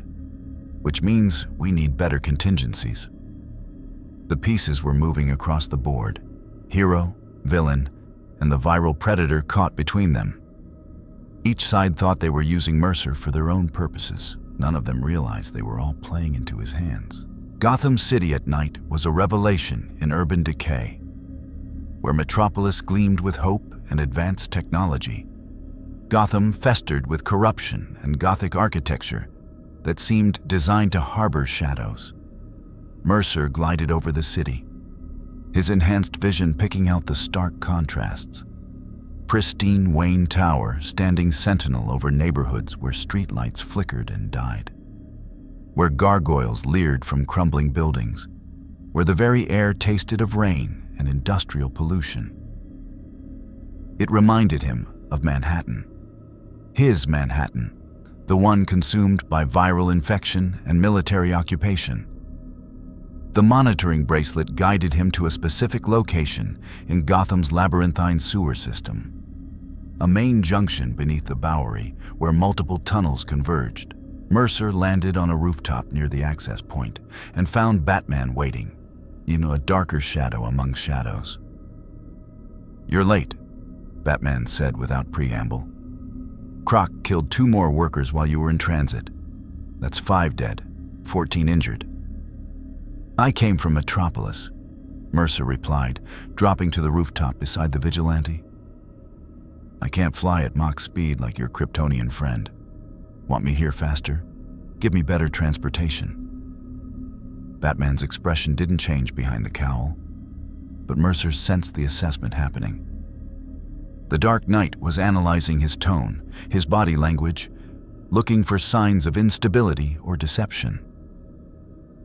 "Killer Croc," Batman said, pulling up a holographic display from his gauntlet. A three-dimensional image appeared, a massive humanoid creature covered in green-gray scales, with a reptilian snout full of serrated teeth and claws that could shred steel. Waylon Jones, a genetic condition gave him reptilian characteristics that he enhanced through illegal gene therapy. Superhuman strength, regeneration, enhanced senses, and a taste for human flesh. "Cannibal?" Mercer asked. "He prefers the term apex predator," Batman replied darkly. "He's escaped Arkham 17 times. Each time, he kills more people before we recapture him. The prisons can't hold him. Rehabilitation has failed completely, and his condition is degenerative. He's becoming less human and more animal with each passing year." "And you want me to consume him," Mercer said, understanding the unspoken authorization. Batman was silent for a long moment. When he spoke, his voice carried a weight that suggested this decision hadn't come easily. "Croc is dying anyway. The genetic modifications are breaking down his higher brain functions. In another year, he'll be nothing but a mindless killing machine.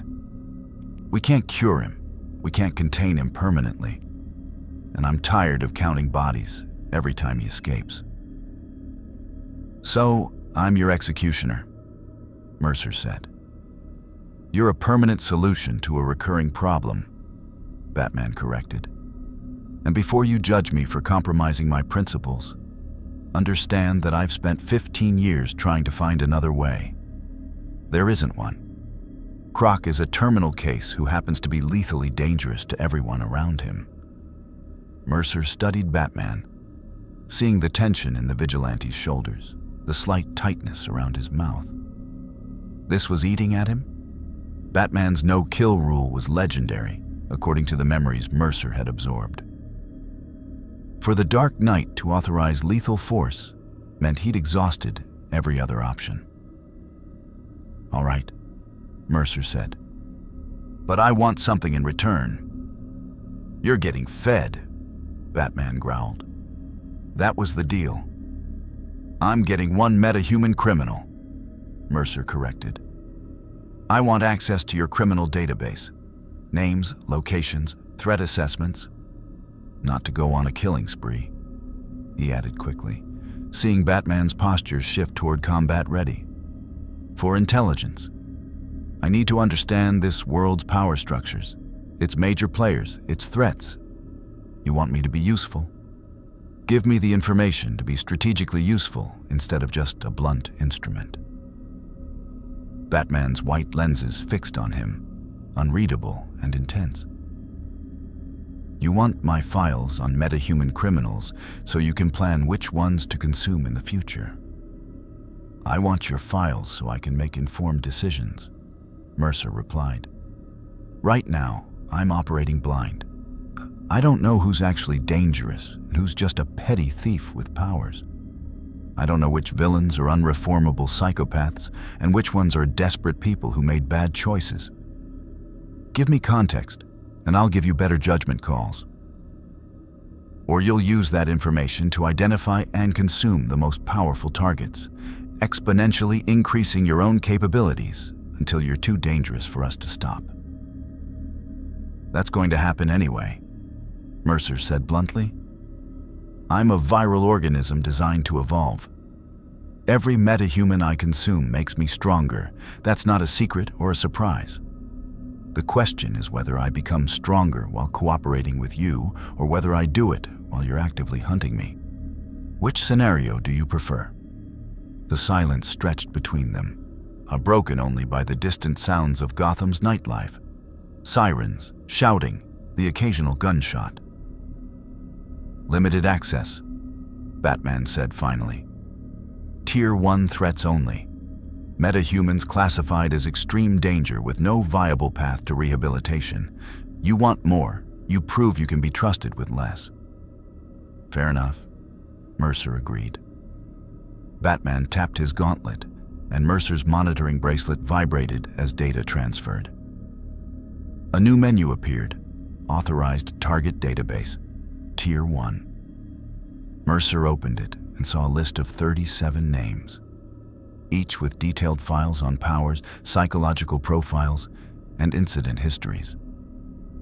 "These are the worst of the worst," Batman said. "The ones I've been fighting for years with no permanent victories.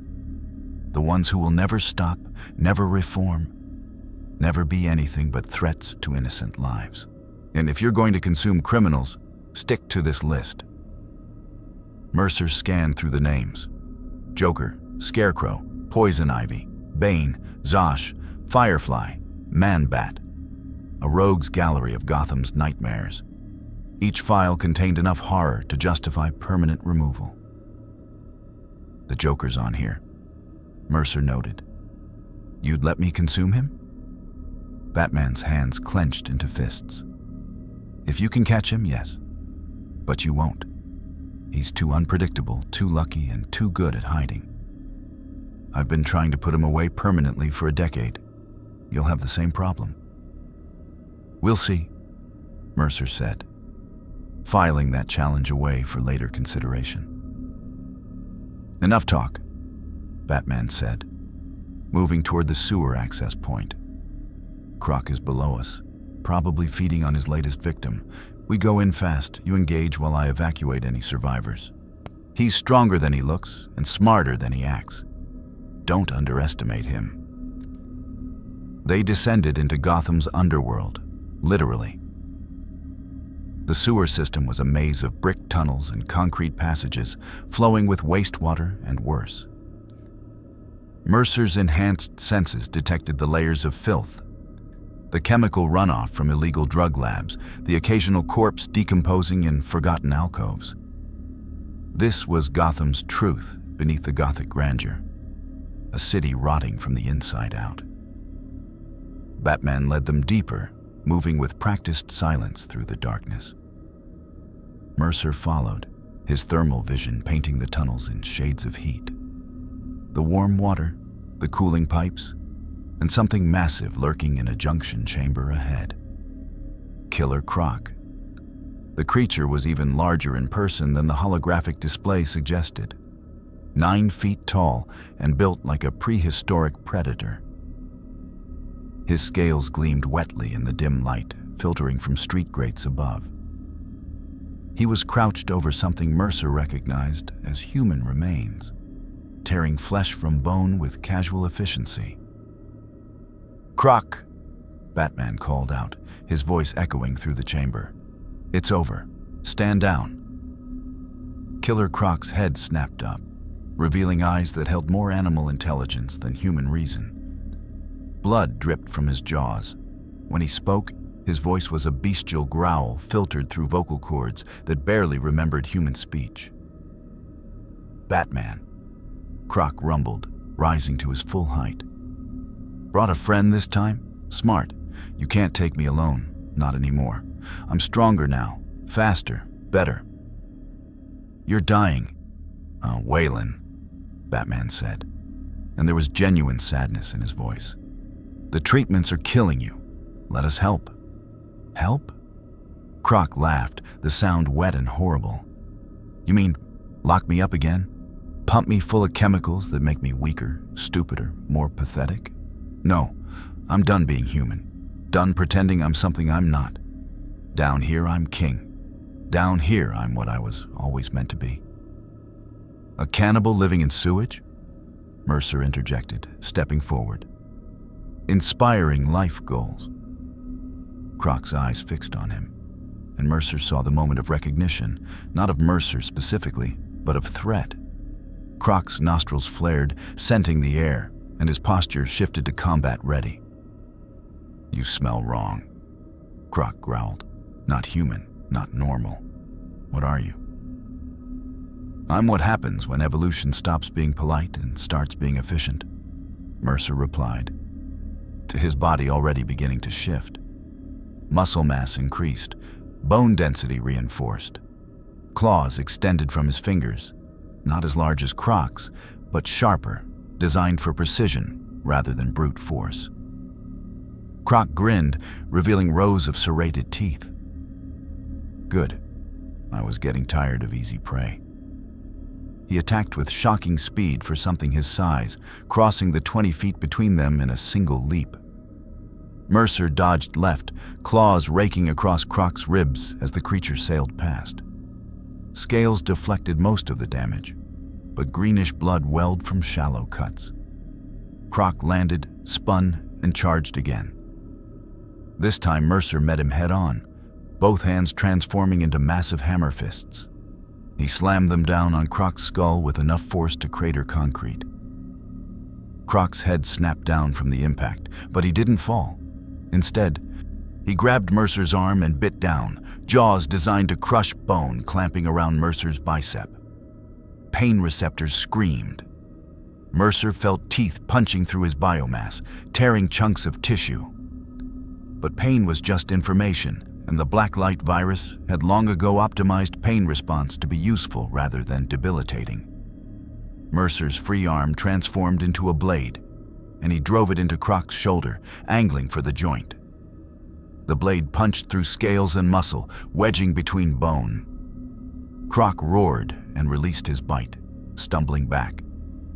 They separated, circling each other. Mercer's arm was already healing, biomass flowing back into the wounded area and sealing it shut. Croc's shoulder bled sluggishly, his own regeneration struggling to close the deeper wound. "You heal fast," Croc observed, and his voice tinged with something like respect. "Good. Means I can take my time eating you." "You're welcome to try," Mercer replied, his body continuing to adapt. He could feel the Blacklight Virus analyzing Croc's physiology, the enhanced musculature, the armored scales, the aggressive regeneration factor. All of it was being cataloged, prepared for integration once consumption began. Croc charged again, but this time Mercer was ready. He shifted his stance, letting Croc's momentum carry him past, then wrapped both arms around the creature's torso from behind. His hands liquefied, biomass spreading across Croc's scales like crimson paint. Consumption had begun. Croc screamed, feeling the viral tendrils burrowing through his scales, invading his flesh, beginning the horrific process of cellular integration. He thrashed violently, his superhuman strength magnified by panic, slamming Mercer against the tunnel walls hard enough to crack concrete. Mercer held on, accepting the impacts, prioritizing consumption over defense. The Blacklight Virus spread through Croc's body like an infection, dissolving tissue and absorbing it, pulling memories and genetic material into Mercer's collective consciousness. Waylon Jones's life flashed through Mercer's mind, a childhood of abuse and isolation, genetic mutation making him a monster in the eyes of society, descending into crime and violence because it was the only life available to him. The experimental treatments that enhanced his condition while destroying his humanity. The gradual loss of higher reasoning as animal instincts overwhelmed human thought. A tragic story, really. A man transformed into a monster, not entirely by choice, then punished for being what he'd been made. But tragedy didn't make him less dangerous. Didn't make the 5 workers he'd killed any less dead. Croc's struggles weakened as more of his mass was absorbed. His roars became whimpers. His superhuman strength faded as muscle tissue dissolved into Mercer's biomass. Within 90 seconds, Killer Croc had been reduced to nothing, completely consumed, integrated, his entire existence now part of Alex Mercer's genetic database. Mercer stood alone in the tunnel, Croc's memories still processing. The reptilian genetic modifications were fascinating. Forced evolution through gene therapy and viral vectors, creating a hybrid physiology that granted enhanced strength and regeneration. Crude compared to Blacklight, but effective, and the virus was already integrating the useful components. Enhanced scale armor could be deployed as defensive plating, the regeneration factor would stack with his existing healing, the enhanced jaw strength might have applications in combat configurations. Is it done? Batman's voice came from the shadows. The Dark Knight had withdrawn during the fight, giving Mercer space to work. It's done, Mercer confirmed. Killer Croc is permanently contained. Batman approached, studying the spot where Croc had been. No body, no blood, no evidence except the damaged tunnel walls. You absorbed him completely. That's what I do, Mercer said. Nothing wasted. Everything integrated. He's part of me now, his strength, his abilities, his memories. His victim's last moments, Batman said quietly. You have those too now. Mercer nodded. He could feel them. The terror of the maintenance workers as Croc hunted them through the tunnels, the pain as jaws closed around throats, the darkness as life faded. 5 murders added to his collection of stolen memories, joining the hundreds already crowding his consciousness. Does it bother you? Batman asked. Carrying all those deaths? Yes, Mercer admitted, surprising himself with the honesty. But it doesn't stop me, can't stop me. This is what I am, a collection of consumed lives, all of them screaming inside me, all of them part of the whole. Croc's victims are in there now too. So is Croc himself. They'll scream for a while, then fade into the background noise with all the others. Batman was silent, his expression unreadable behind the cowl. Finally, he spoke. You're more self-aware than I expected. Most monsters don't acknowledge what they are. I'm not a monster, Mercer said. I'm something worse. I'm a necessary evil. In your world, maybe I'm not necessary yet. But that's changing, isn't it? That's why you're using me. Because there are problems even Batman can't solve with his moral code intact. Don't mistake pragmatism for approval, Batman growled. I'm using you because you're here and you're useful. But the moment you become more dangerous than helpful, I'll find a way to put you down. Permanently. I know, Mercer said. That's why I'm being careful. We both know this arrangement has an expiration date. Until then, we use each other. Batman nodded slowly, accepting the brutal honesty. There's one more thing. Lex Luthor contacted you. Not a question. A statement. So Batman had been monitoring him more closely than the bracelet suggested. He made an offer, Mercer confirmed. Deciding truth served him better than denial. Partnership, resources, freedom from Justice League oversight. I told him I'd think about it. And have you? Batman asked. Thought about it? Still thinking, Mercer replied. Luthor sees me as a weapon against Superman. You see me as a tool for handling your unsolvable problems. Superman sees me as a threat that needs management. Everyone wants to use me for something. I'm just trying to decide which use actually gets me home. Luthor won't help you get home, Batman said. He'll study you, weaponize you, and dispose of you the moment you're no longer useful. That's what he does. And the Justice League is different how? Batman's jaw tightened. Yet we actually keep our promises. Work with us, prove you can be trusted, and we'll get you back to your dimension. Work with Luthor, and you'll die in a LexCorp laboratory with your genetic material being manufactured into weapons. Noted, Mercer said. Is there anything else, or are we done here? We're done, Batman said. Good work tonight. Gotham's safer without Croc. He fired his grappling gun and vanished into the darkness above, cape billowing like a shadow given form. Mercer stood alone in the tunnel, processing everything that had happened. He'd consumed his second metahuman, adding Killer Croc's abilities to his arsenal. He'd gained Batman's conditional trust and access to the Tier 1 criminal database. He'd been warned away from Luthor while simultaneously being reminded that the Justice League controlled his fate. The monitoring bracelet pulsed. Mission complete. Performance rated excellent. Return to designated safe zone. Designated safe zone. Another way of saying your cage. Mercer climbed out of the sewers and into Gotham's night.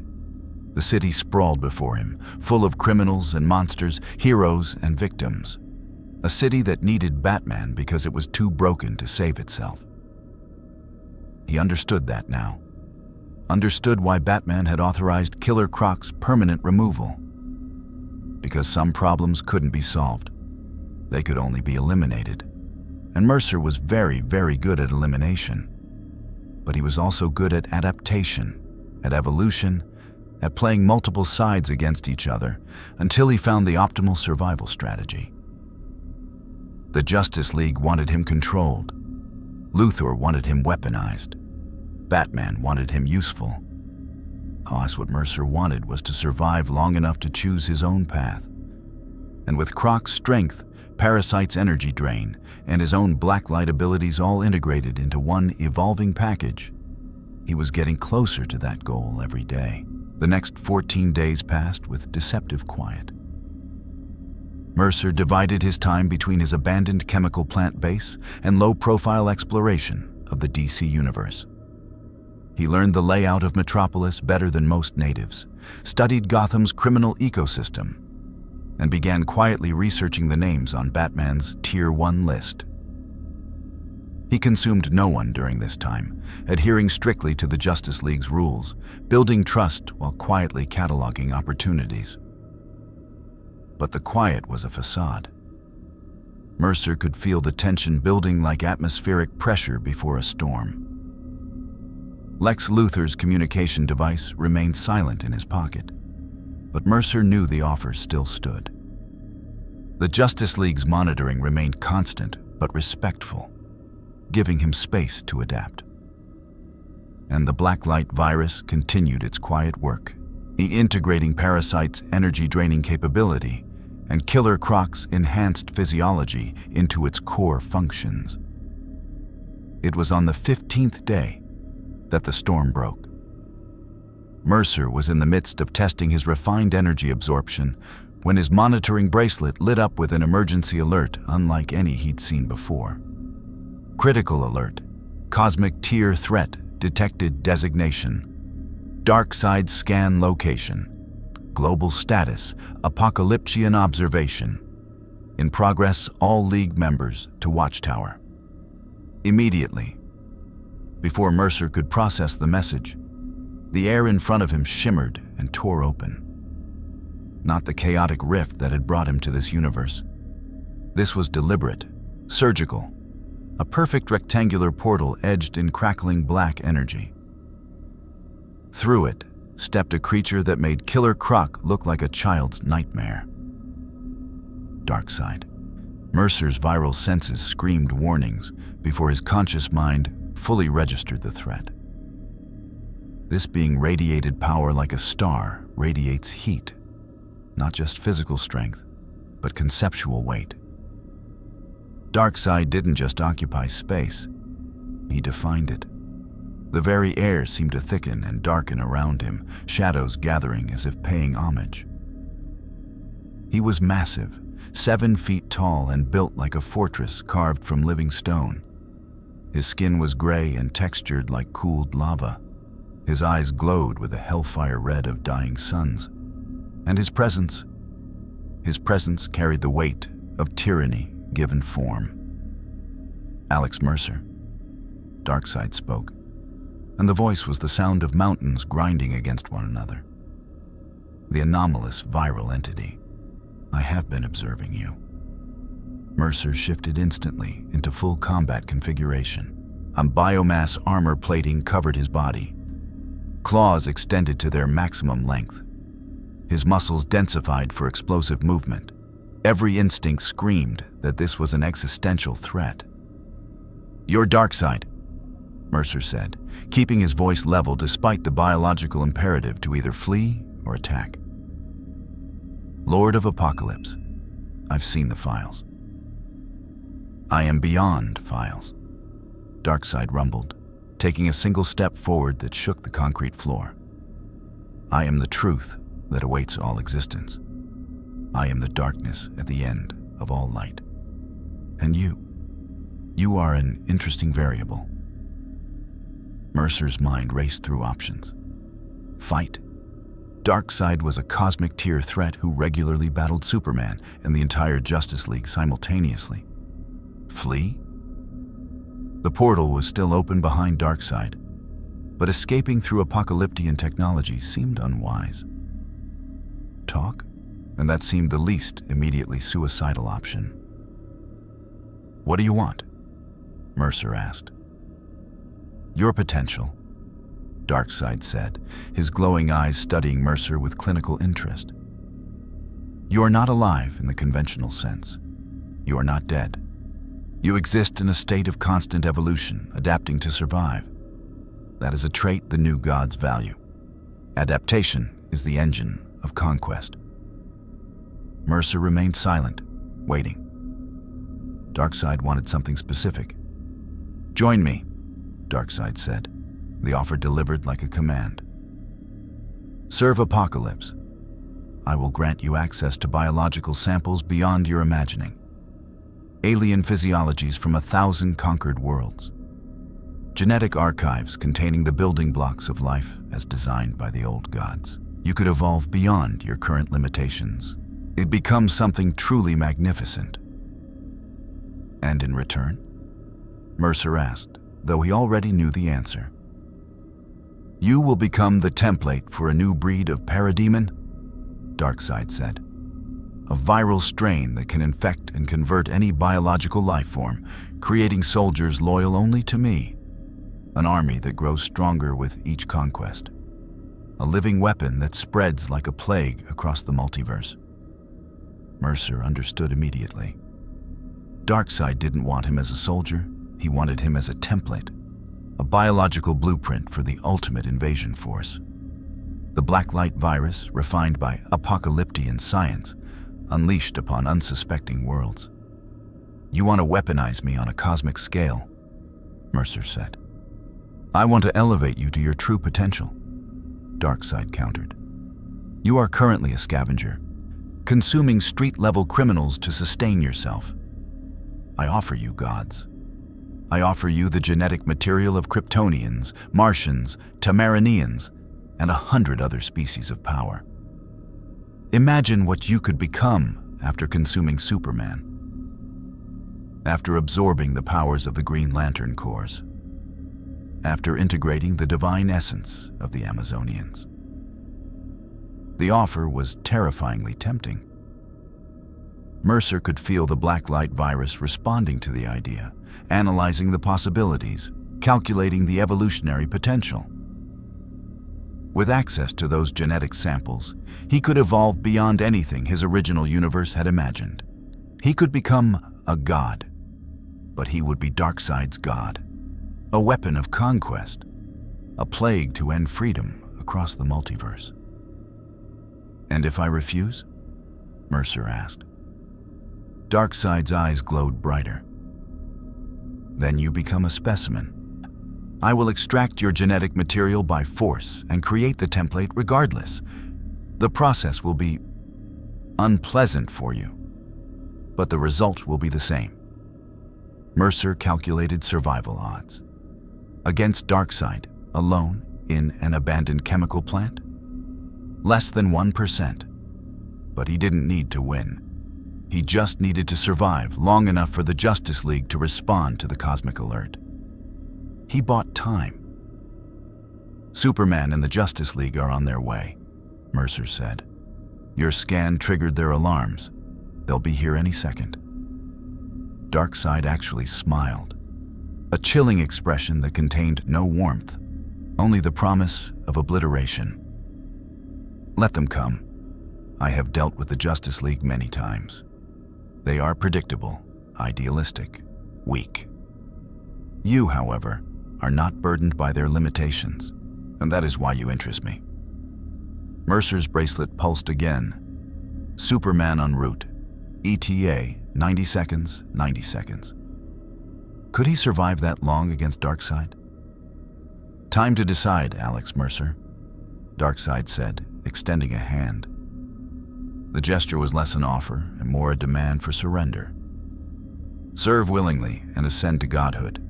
Resist and become raw material. There are no other options. Mercer made his decision. He attacked, not with claws or blades, but with a newly integrated energy drain. His hand shot out, palm open, and the power he'd absorbed from Parasite activated at maximum capacity.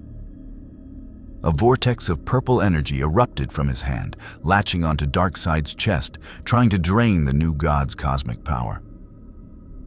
For a moment, it seemed to work. Darkseid staggered, a flicker of surprise crossing his impassive features as energy flowed from him into Mercer. The Blacklight Virus sang with pleasure as alien power flooded its systems. Power on a scale Mercer had never experienced. Power that tasted of dying stars and conquered worlds. Then Darkseid laughed. It was a sound that shattered glass throughout the chemical plant, a sound that vibrated through the ground itself. Parasite's ability, Darkseid said, sounding almost amused. Clever, but I am not a metahuman. I am not a being of mere energy. I am a new god. My power is not something you can drain. It is something you can be permitted to borrow. And I revoke that permission. Darkseid clenched his fist, and the energy drain reversed violently. The purple flow inverted, becoming a torrent of black and red energy that poured from Mercer back into Darkseid. But it wasn't just energy. It was biomass, viral tissue, black light cells. Mercer screamed as his own substance was torn from him, flowing into Darkseid's outstretched hand. He tried to sever the connection, to retract the energy drain, but Darkseid had hijacked the ability entirely, turning Mercer's own power against him. You see? Darkseid said conversationally, even as he siphoned Mercer's biomass. This is the difference between us. You adapt to survive. I adapt to conquer. You are an interesting specimen, but you lack vision. You lack scale. Mercer's body was collapsing, biomass draining away faster than he could regenerate. He fell to his knees, desperately trying to restructure, to adapt, to find some countermeasure. Then Superman arrived. The Kryptonian hit Darkseid like a meteor, tackling the new god through 3 walls and out of the chemical plant entirely. The energy drain connection severed instantly, and Mercer collapsed, gasping as he began the slow process of regenerating lost mass. Through the hole in the wall, he could see Superman and Darkseid battling in the sky above Metropolis. Their blows created shockwaves that shattered windows for blocks around. Heat vision clashed with Omega beams in explosions of light that painted the dawn sky in impossible colors. Wonder Woman arrived next, leaping from her invisible jet with sword drawn, joining Superman against Darkseid. Green Lantern constructs materialized. Giant fists and barriers trying to contain the conflict. The Flash became a red and yellow whirlwind around Darkseid, delivering thousands of punches per second. The entire Justice League was here, fighting their greatest enemy. And Darkseid was holding his own against all of them. Mercer pulled himself to his feet, his body still reforming. He'd lost nearly 20% of his total biomass to Darkseid's reverse drain. It would take hours to fully regenerate, and he had a feeling hours weren't available. Batman landed beside him, cape billowing. Status? Darkseid wanted to use me as a template for a viral army, Mercer said, his voice raw. He can reverse energy drain abilities. Don't let Superman or anyone with absorption powers get too close. Noted, Batman said, already relaying the information through his comms. Can you fight? "I'm at 80% and dropping," Mercer admitted. "But I can still help." "Then help," Batman said, firing his grappling gun toward the battle. "This isn't a containment situation anymore. This is an extinction-level threat." Mercer followed, biomass wings carrying him into the chaotic sky. The battle was already devastating Metropolis.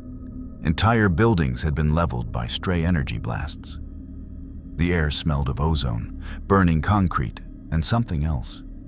The scent of apocalypse, like sulfur and despair.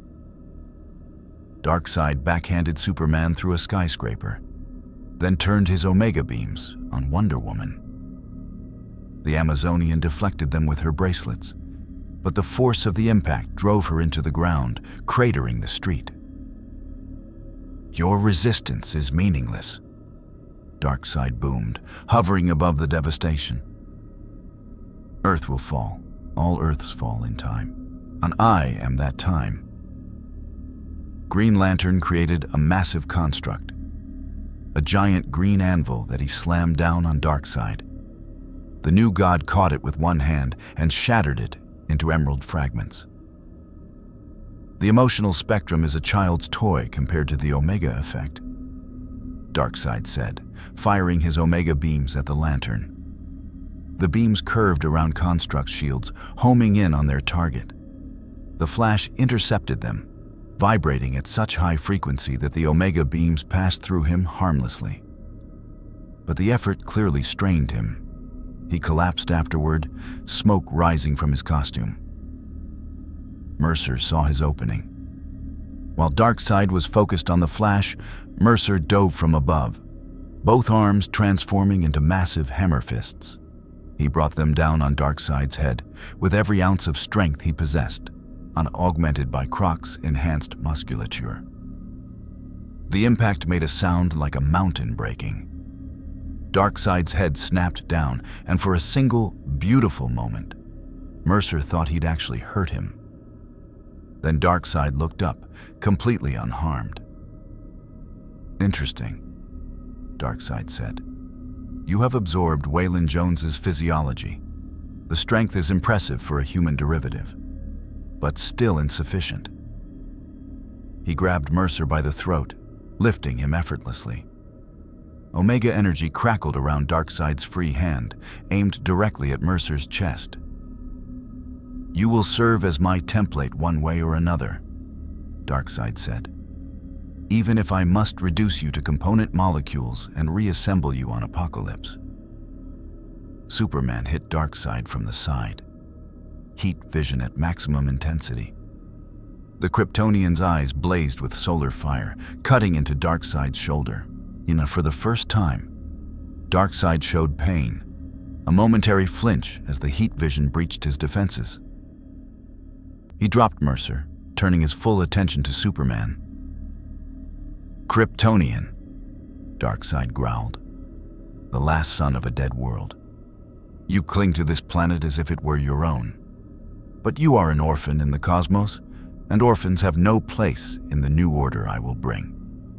Their battle intensified, moving upward, away from the city, as Superman deliberately tried to draw Darkseid into space to minimize collateral damage.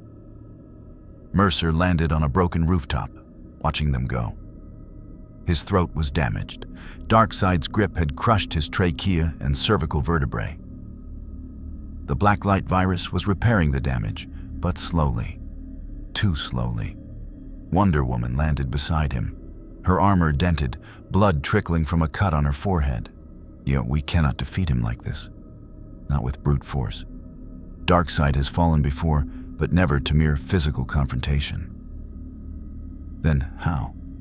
Mercer asked, his voice a raspy whisper as his throat reformed. "With unity," Wonder Woman said. "With the combined might of Earth's protectors, magical and technological, alien and human. But even that may not be enough.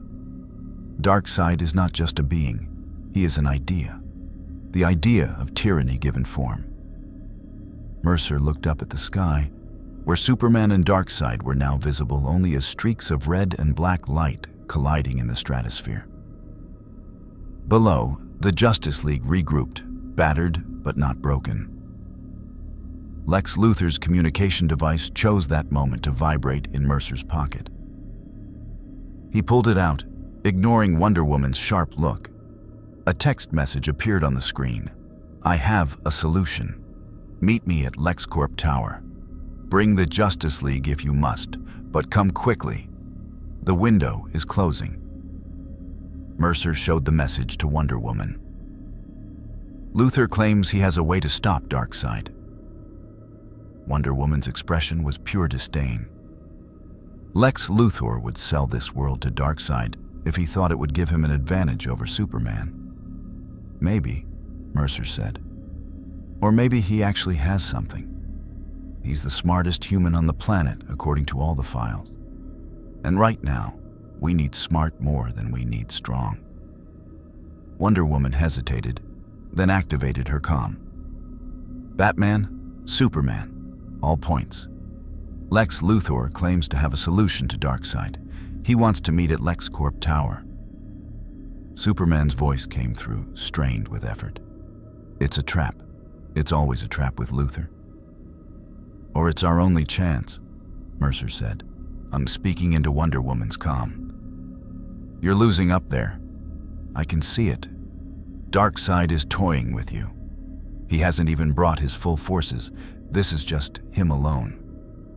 Imagine what happens when the parademons arrive, when the invasion actually begins. The silence on the comms was telling. Batman's voice broke it. We'll meet at LexCorp, but on our terms, with our security protocols. And Luthor gets one chance to convince us. If this is a trick, he won't survive it. Wonder Woman looked at Mercer, her expression unreadable. You trust Luthor? I don't trust anyone, Mercer said honestly. But I trust that Luthor hates Darkseid almost as much as he hates Superman. And right now, that might be enough. As they flew toward LexCorp Tower, Mercer felt the Blacklight Virus continuing its quiet work, unintegrating the tiny fragment of Darkseid's power he'd managed to drain before the reversal. It wasn't much, just a taste, really. But it was power on a different scale entirely. Power that tasted of endings and absolute control. And in that taste, Mercer understood something terrifying. Darkseid wasn't just offering him godhood. Darkseid was offering him a reflection of what he could become. The question wasn't whether he could resist the offer. The question was whether he should. LexCorp Tower rose above Metropolis like a monument to human ingenuity, its crystalline spires reflecting the fires still burning across the city. The building's defenses were fully activated, energy shields shimmering around its perimeter, automated turrets tracking every movement, and what looked like Kryptonian-derived weaponry deployed on its rooftops. Luthor had prepared for war long before Darkseid appeared. The Justice League gathered in the building's main conference room, a space that seemed designed to intimidate. Floor-to-ceiling windows offered a panoramic view of the battle damage, while holographic displays showed real-time data on Darkseid's energy signatures. Superman, Batman, Wonder Woman, The Flash, Green Lantern, and Mercer formed a tense semicircle facing Lex Luthor, who stood beside a massive holographic projector as casually as if this were a board meeting.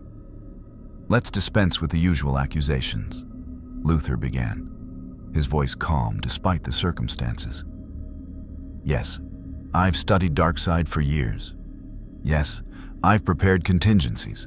And yes, I'm willing to share them, because Darkseid represents an extinction-level threat, not just to Superman, but to humanity itself. To my humanity. Superman's eyes glowed faintly. What's the price, Lex? The price is survival, Luthor said, tapping a command into the console. The holographic display shifted to show a complex molecular structure that Mercer recognized as Kryptonian DNA, but altered, weaponized. For years, I've researched ways to counter extraterrestrial threats.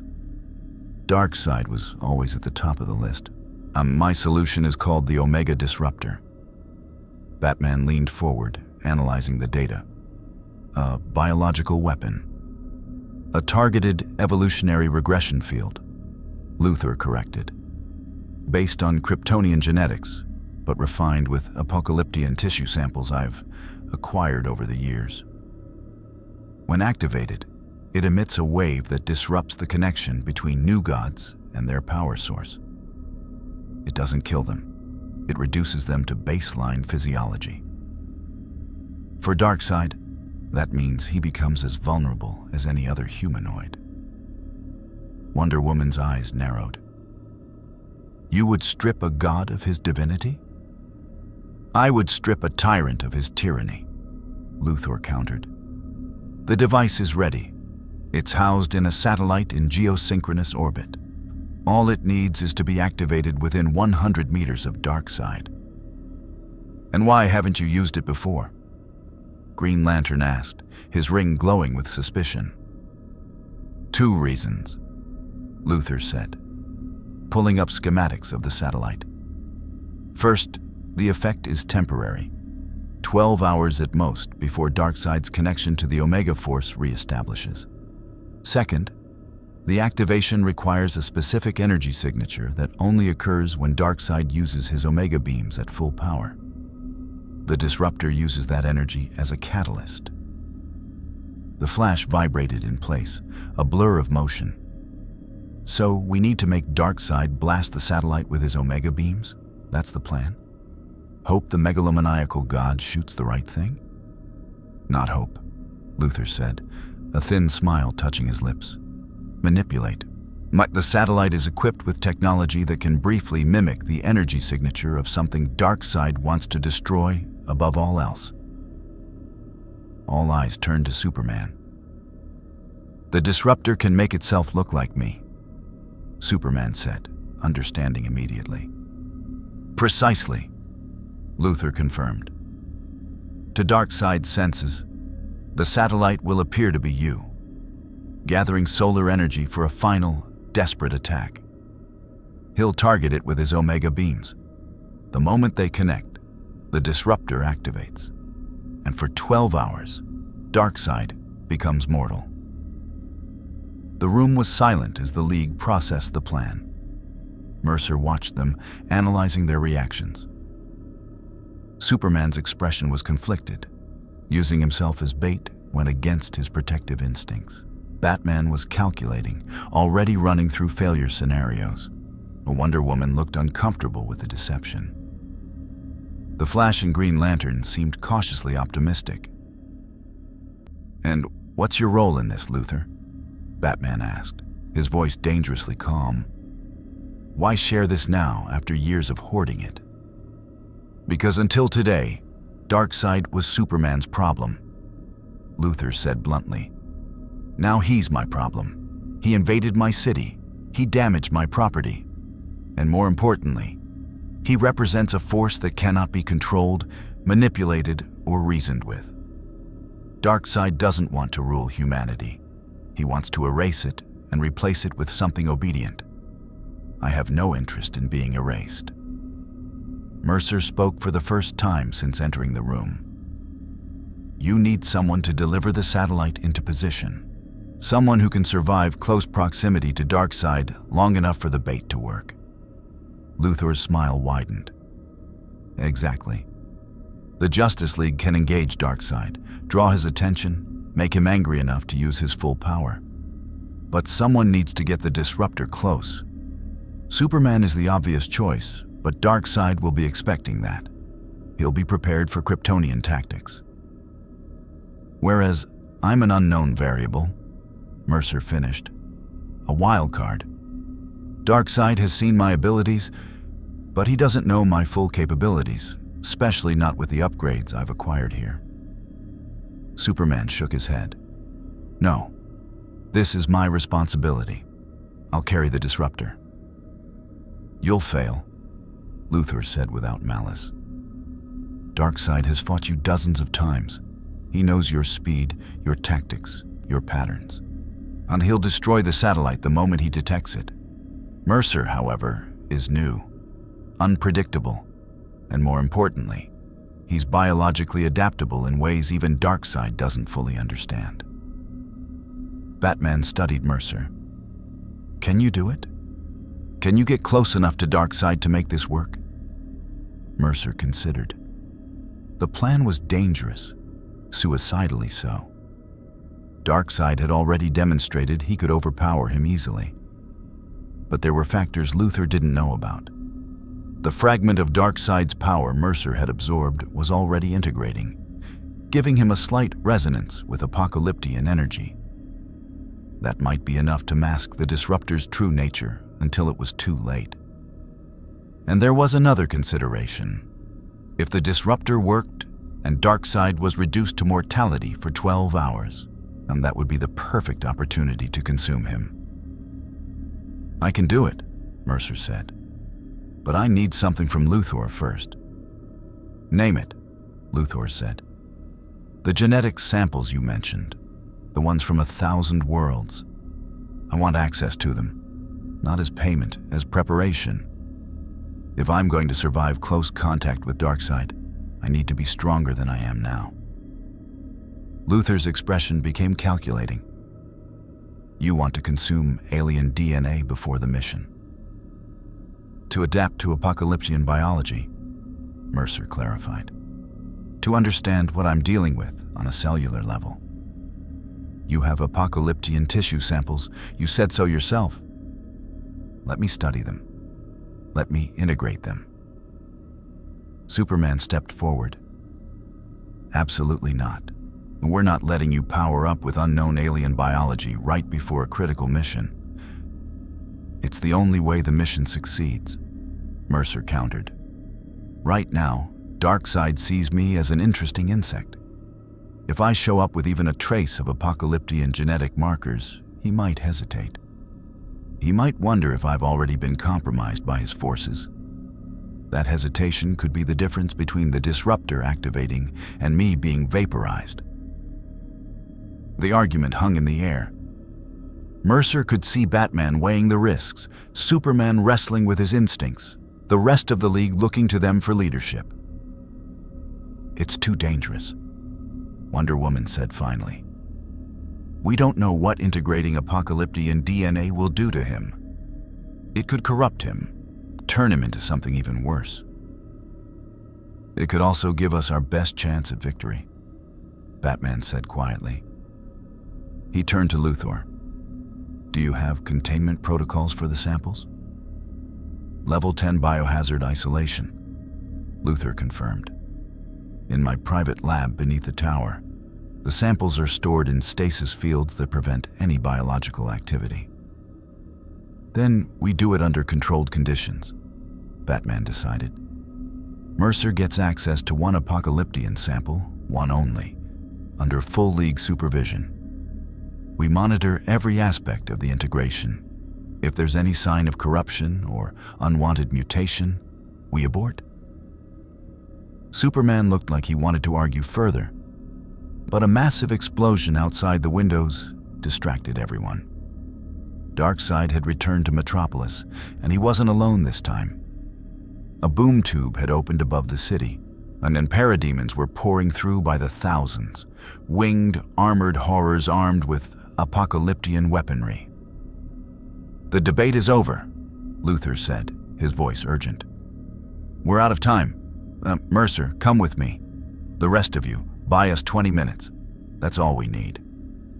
As the Justice League launched themselves toward the invading forces, Luthor led Mercer to a private elevator that descended deep beneath LexCorp Tower.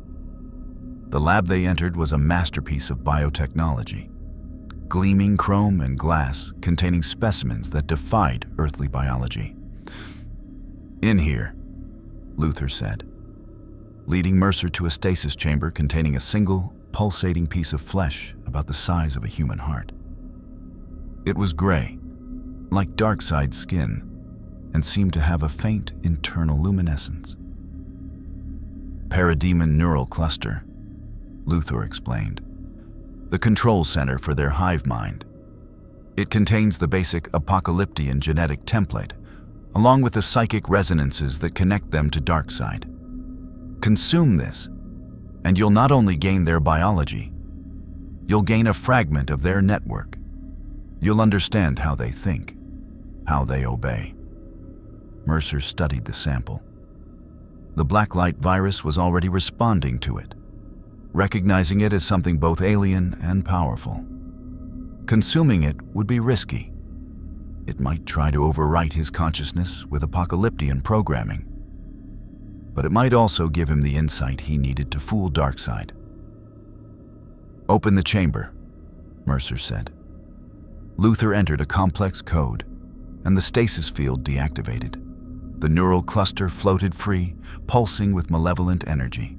Mercer reached out, his hand shifting to allow biomass tendrils to extend toward the sample. The moment they made contact, the neural cluster reacted violently, trying to assert its programming, to dominate the foreign biology touching it. The Blacklight Virus responded in kind, attacking the alien tissue with predatory efficiency. The two biological systems clashed in a silent war of assimilation, each trying to consume the other. Mercer's vision went white as Apokoliptian memories flooded into him. The forges of Armageddon, where living beings were reshaped into parademons. The hunger of the Omega Force, eternally demanding conquest. The absolute certainty of Darkseid's will, like gravity pulling everything toward annihilation. The psychic scream of a billion conquered worlds. The taste of freedom extinguished, over and over, across the cosmos. But it was too much, too alien, too overwhelming. Mercer felt his consciousness fraying at the edges, the viral intelligence that was his true self struggling to process experiences that spanned millennia and galaxies. But the Blacklight Virus had evolved for this exact purpose: to consume, integrate, and adapt. It began parsing the Apokoliptian genetic code, identifying useful traits, discarding the hive mind programming, isolating the biological enhancements that made parademons formidable soldiers. Mercer's body changed. His skin took on a faint gray tint. His eyes glowed with a subtle red light. Biomass restructured itself along more efficient lines, incorporating Apokoliptian cellular organization. His connection to the Omega Force, tenuous as it was, became clearer, like tuning a radio to a previously silent station. He could feel Darkseid now, not just as a physical presence, but as a psychic anchor. The Lord of Apokolips was the center of the Apokoliptian network, the will that directed the hive. And through the neural cluster, Mercer now had a back door into that network. He opened his eyes. Luthor was watching him with a mixture of fascination and apprehension. "Well?" Luthor asked. "Did it work?" Mercer flexed his hand, watching as the skin shifted from human flesh to Apokoliptian plating and back. "It worked. I understand them now. I can feel the network. I can feel Darkseid. Can you hide the disruptor from him?" Mercer concentrated, extending his newfound connection to the Omega Force. He could sense its currents, its flows, its relationship to Apokoliptian technology. "Yes, I can wrap the disruptor in a psychic camouflage that makes it appear to be part of the network.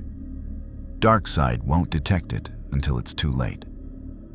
"Good," Luthor said, moving to another chamber and retrieving a device about the size of a football. It was all sharp angles and glowing circuitry, with a central core that pulsed with Kryptonian energy. "The Omega Disruptor. It's already programmed. All you need to do is get within 100 meters of Darkseid and activate it. The rest will happen automatically." Mercer took the device. It was heavier than it looked, dense with technology he only partially understood. "How do I activate it?" "Channel Apokoliptian energy into the core," Luthor instructed. Your new connection should make that possible.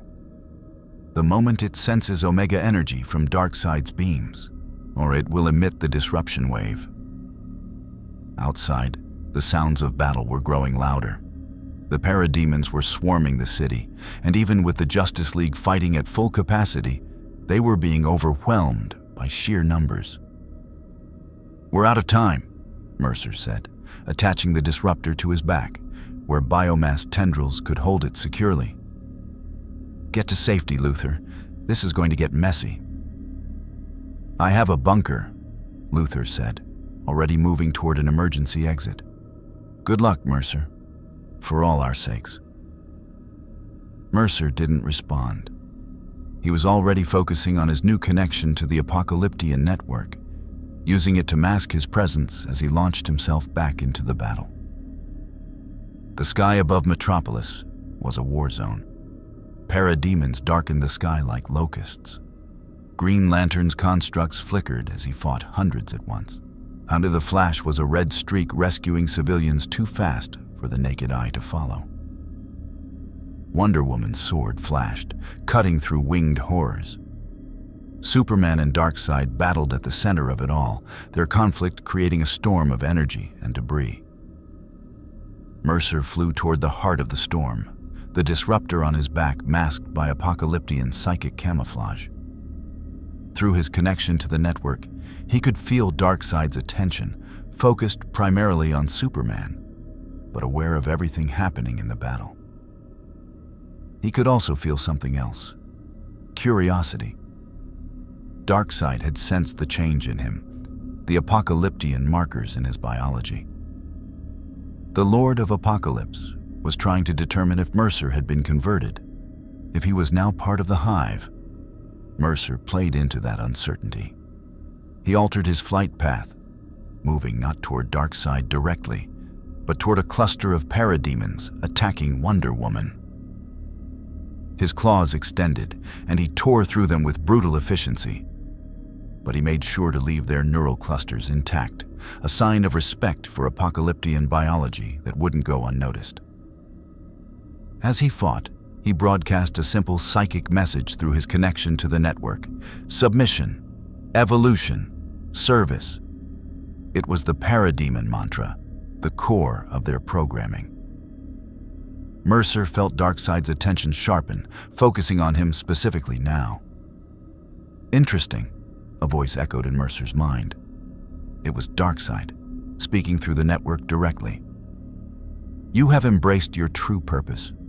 You have become Apokoliptian." Mercer continued fighting, moving gradually closer to Darkseid's position. "I have seen the truth," he projected back. "Evolution through conquest, strength through unity. I wish to serve."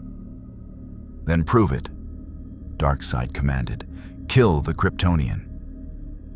Mercer looked toward Superman, who was currently trading blows with Darkseid, each impact creating shockwaves that leveled buildings. Killing Superman wasn't part of the plan, but getting close to Darkseid was. He flew toward the battle, the disruptor on his back humming softly as it detected the proximity of Omega energy. 90 meters, 80, 70. At 50 meters, Darkseid backhanded Superman away and turned to face Mercer fully. The new god studied him, those hellfire eyes seeing through flesh and bone to the viral reality beneath. "You have taken Apokoliptian biology into yourself," Darkseid observed. "But you are not truly one of us. You are still independent, anomalous." I'm evolving," Mercer said aloud, landing on a broken skyscraper ledge at the edge of their battle zone. "Isn't that what you wanted? For me to reach my potential?" Darkseid floated closer. 40 meters. "Your potential is to be a template, a weapon, not an individual. You misunderstand your purpose." 30 meters. "I understand that power is the only purpose," Mercer said, raising his hands in a gesture that could be surrender or preparation. "And you have power, more than anyone in this universe." 20 meters. Flattery from a viral entity, Darkseid said, but he seemed pleased. You learn quickly. Perhaps there is value in you beyond raw material. 10 meters. Mercer reached for the disruptor, preparing to channel apocalyptic energy into its core. But Darkseid moved faster than he anticipated. The new god's hand shot out, not to attack, but to grasp the air between them. The disruptor tore free from Mercer's back, flying into Darkseid's grip. I am not a fool, Alex Mercer, Darkseid said, examining the device. Did you think I would not sense Kryptonian technology wrapped in apocalyptic camouflage? Did you think I would not recognize Luthor's handiwork? Mercer's blood ran cold. The plan had failed before it even began. Darkseid crushed the disruptor in his hand, the delicate circuitry sparking and dying. A clever attempt, but ultimately, human cleverness is no match for godly power. He raised his hand, Omega energy gathering around it. Your usefulness as a template has ended. Now you will serve as an example. The Omega beams fired. And in that moment, with death approaching at the speed of thought, Mercer did the only thing he could. He embraced the apocalyptic connection fully, broadcasting a single, desperate command through the neural network he now partially controlled. Protect the template. Every parademon in the vicinity turned as one, moving with hive mind synchronization to throw themselves between Mercer and the Omega beams. Dozens, then hundreds of the winged horrors interposed themselves, each one vaporized by the apocalyptic energy, but each one buying Mercer a fraction of a second. He used that time not to flee, but to charge directly at Darkseid, his body shifting into its most powerful combat configuration, augmented by apocalyptic biology, Parasite's drain, Croc's strength, and the raw desperation of something that refused to die. Darkseid's eyes widened in genuine surprise, not at the attack, but at Mercer's control over the parademons. That hesitation, that moment of confusion, was what Mercer needed. He didn't try to consume Darkseid. He didn't try to fight him. Instead, he grabbed the remains of the crushed disruptor from Darkseid's hand and channeled not apocalyptic energy, but every ounce of power he'd absorbed since coming to this universe. Parasite's drain, the fragment of Darkseid's own power, the Omega resonance from the neural cluster, even the faint psychic echoes of the parademons who died to save him. The broken device flared to life, not as Luthor had designed it, but as something new, something hybrid, something born of multiple universes colliding inside a viral entity that refused to accept its own annihilation. A wave of distorted reality erupted from the device. Not the clean disruption field Luthor had engineered, but a chaotic storm of conflicting energies that tore at the fabric of Darkseid's connection to the Omega Force. The Lord of Apokolips screamed, a sound of rage and pain that shook the foundations of reality itself. His form flickered, destabilizing, the godly power that sustained him momentarily disrupted by energies that shouldn't have been able to affect him. Mercer didn't wait to see the result. He grabbed Darkseid, not to consume him, but to carry him, using every ounce of his enhanced strength to propel them both upward, through the atmosphere, toward the boom tube that still hung open above Metropolis. No! Darkseid roared, struggling against the disruption effect. But Mercer had momentum, desperation, and the element of surprise. He hurtled them both through the boom tube just as it began to collapse, the gateway to Apokolips shuddering closed behind them. The last thing the Justice League saw before the portal vanished was Mercer and Darkseid disappearing into the hellish orange light of Apokolips, locked in a deadly embrace. The parademons, suddenly leaderless and confused, began to retreat, fleeing back through smaller boom tubes that flickered and died as the main connection collapsed. Silence fell over the ruined city, broken only by the crackle of fires and the distant sounds of sirens. Superman landed beside Batman, his expression grim. "He's gone. They're both gone." "To Apokolips," Batman said, analyzing the residual energy signatures. "Mercer took Darkseid home with him." "Do you think he planned that?" Wonder Woman asked, joining them. "No," Batman said after a moment's consideration. "I think he improvised. I think he saw the plan failing and did the only thing that gave him a chance. He took the fight to Darkseid's territory, where the rules might be different." Green Lantern floated down, his ring scanning the area. "The parademons are in full retreat. The immediate threat is over. But Darkseid will be back. He always comes back." "Not if Mercer has anything to say about it," the Flash said, vibrating to a stop beside them. "You saw what he did. He controlled the parademons. However briefly, he hijacked Darkseid's own army. That's not nothing." Superman looked at the spot where the boom tube had been, his expression unreadable. "He sacrificed himself to save us. To save the city." "He saved himself," Batman corrected.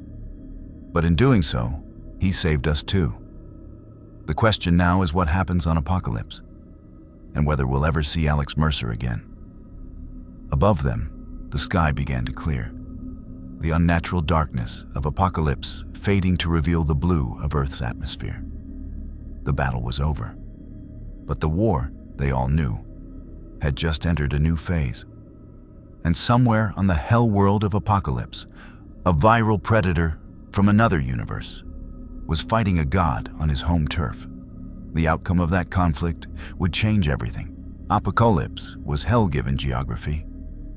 The sky burned with the light of a dying red sun, casting everything in shades of blood and rust. Jagged mountains of black iron rose from plains of ash, their peaks lost in toxic clouds that rained acid. The air tasted of sulfur and despair, thick enough to choke anything that needed to breathe. Fires burned in great pits, where living fuel screamed as it was consumed.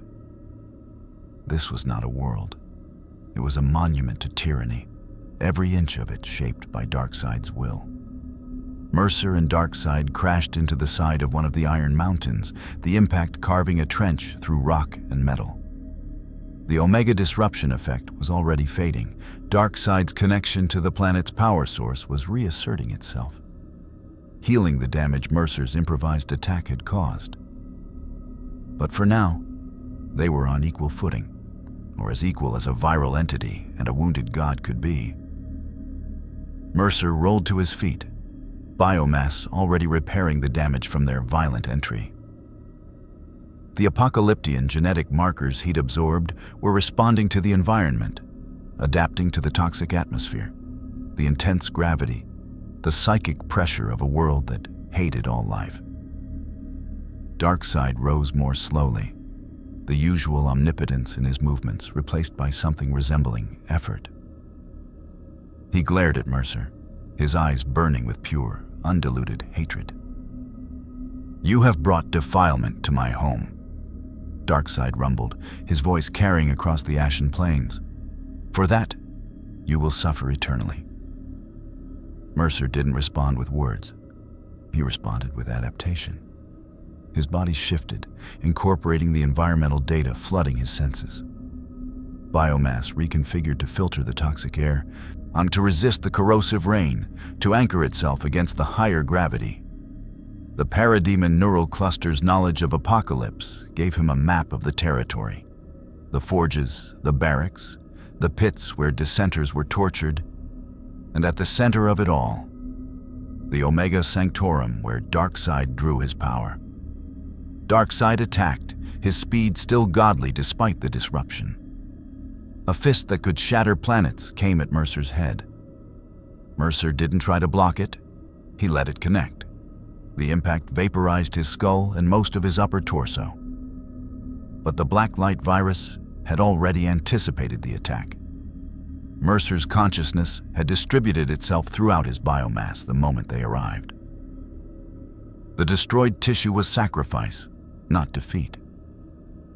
As Darkseid's fist passed through where his head had been, Mercer's remaining biomass flowed up the god's arm like a crimson tide.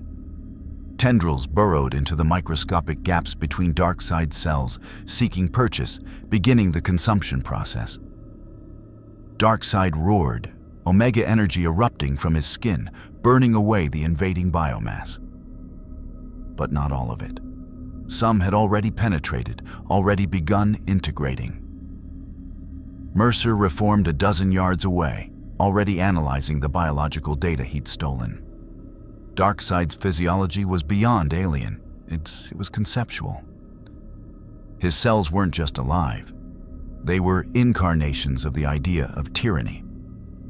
They resisted assimilation on a fundamental level, fighting the Blacklight Virus with something that went beyond biology. But the virus had adapted to worse. It had adapted to Blackwatch's bioweapons, to nuclear fire, to existence itself, and it began rewriting its approach, treating Darkseid's biology not as tissue to be consumed, but as data to be decrypted. "You cannot consume a god," Darkseid said, though Mercer noted the first hint of uncertainty in his voice. "I'm not trying to consume a god," Mercer replied, his body continuing to adapt. "I'm trying to understand one, and once I understand something, I can become it." He launched himself at Darkseid again, but this time he didn't aim for consumption. He aimed for the Omega Sanctorum, visible in the distance as a spire of black crystal that pulsed with the same energy as Darkseid's eyes. Darkseid intercepted him, their collision creating a shockwave that leveled a square mile of the ashen plain. They traded blows, each impact measured in megatons. Mercer was losing, badly. But with each exchange, he learned. Now, with each wound he regenerated from, he adapted. The Blacklight Virus was evolving in real time, forced to match godly power with viral ingenuity. Mercer's biomass developed resistance to Omega energy, not by blocking it, but by redirecting it, channeling it through his body and back out into the environment. His attacks began to incorporate apocalyptic fighting techniques absorbed from the parademon neural cluster. Brutal, efficient, devoid of anything but the desire to dominate. He was becoming, in his own way, apocalyptian. Darkseid seemed to realize this. Instead of anger, his expression shifted to something like fascination. "You adapt," the god observed, catching Mercer's blade arm and snapping it off at the shoulder. "You evolve.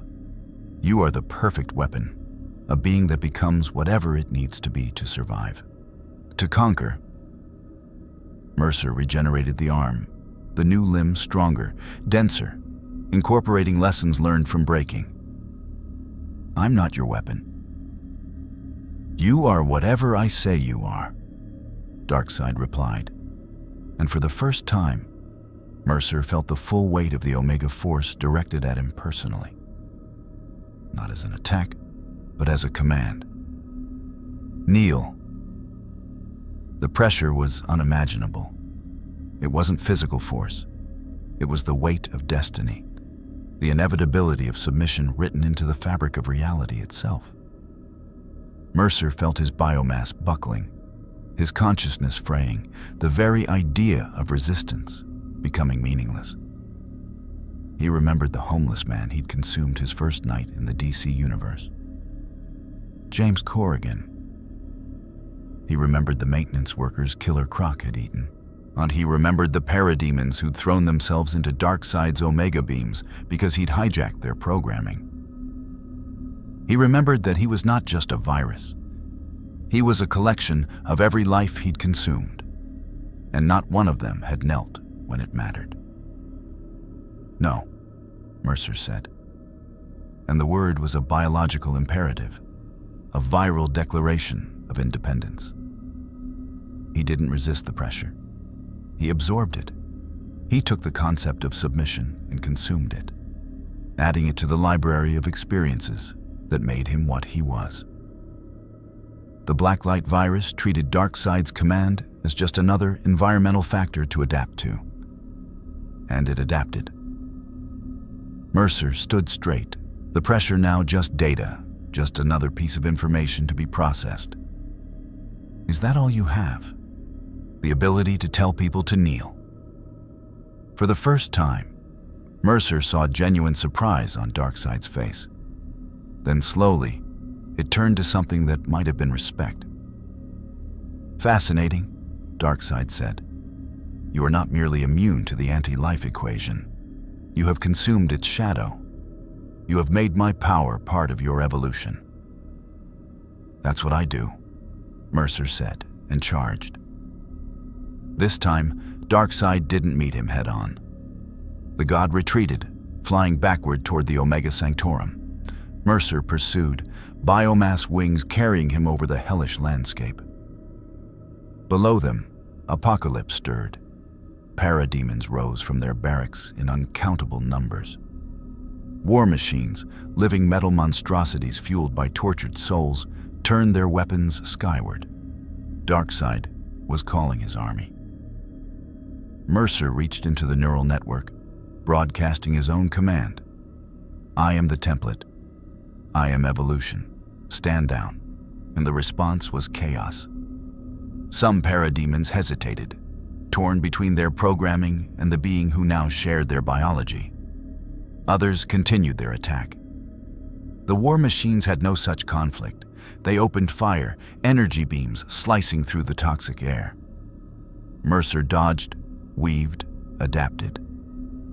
He was a single entity against an entire world's military might. But he had advantages they didn't understand. He wasn't trying to conquer Apokolips. He was trying to understand it. And once he understood it, he could beat it. He landed on the side of the Omega Sanctorum, his claws digging into the black crystal. It hummed with power, resonating with the same frequency as Darkseid himself. This was the source. This was where Darkseid's godhood was anchored. Darkseid landed before the Sanctorum's entrance, blocking the way. "This is my throne, my power. You cannot have it." "I don't want it," Mercer said honestly. "I want to go home. But you're in my way, and things that get in my way get consumed." He didn't attack Darkseid. He attacked the Sanctorum. His biomass flowed into the crystal, tendrils seeking the power source within. The crystal fought back.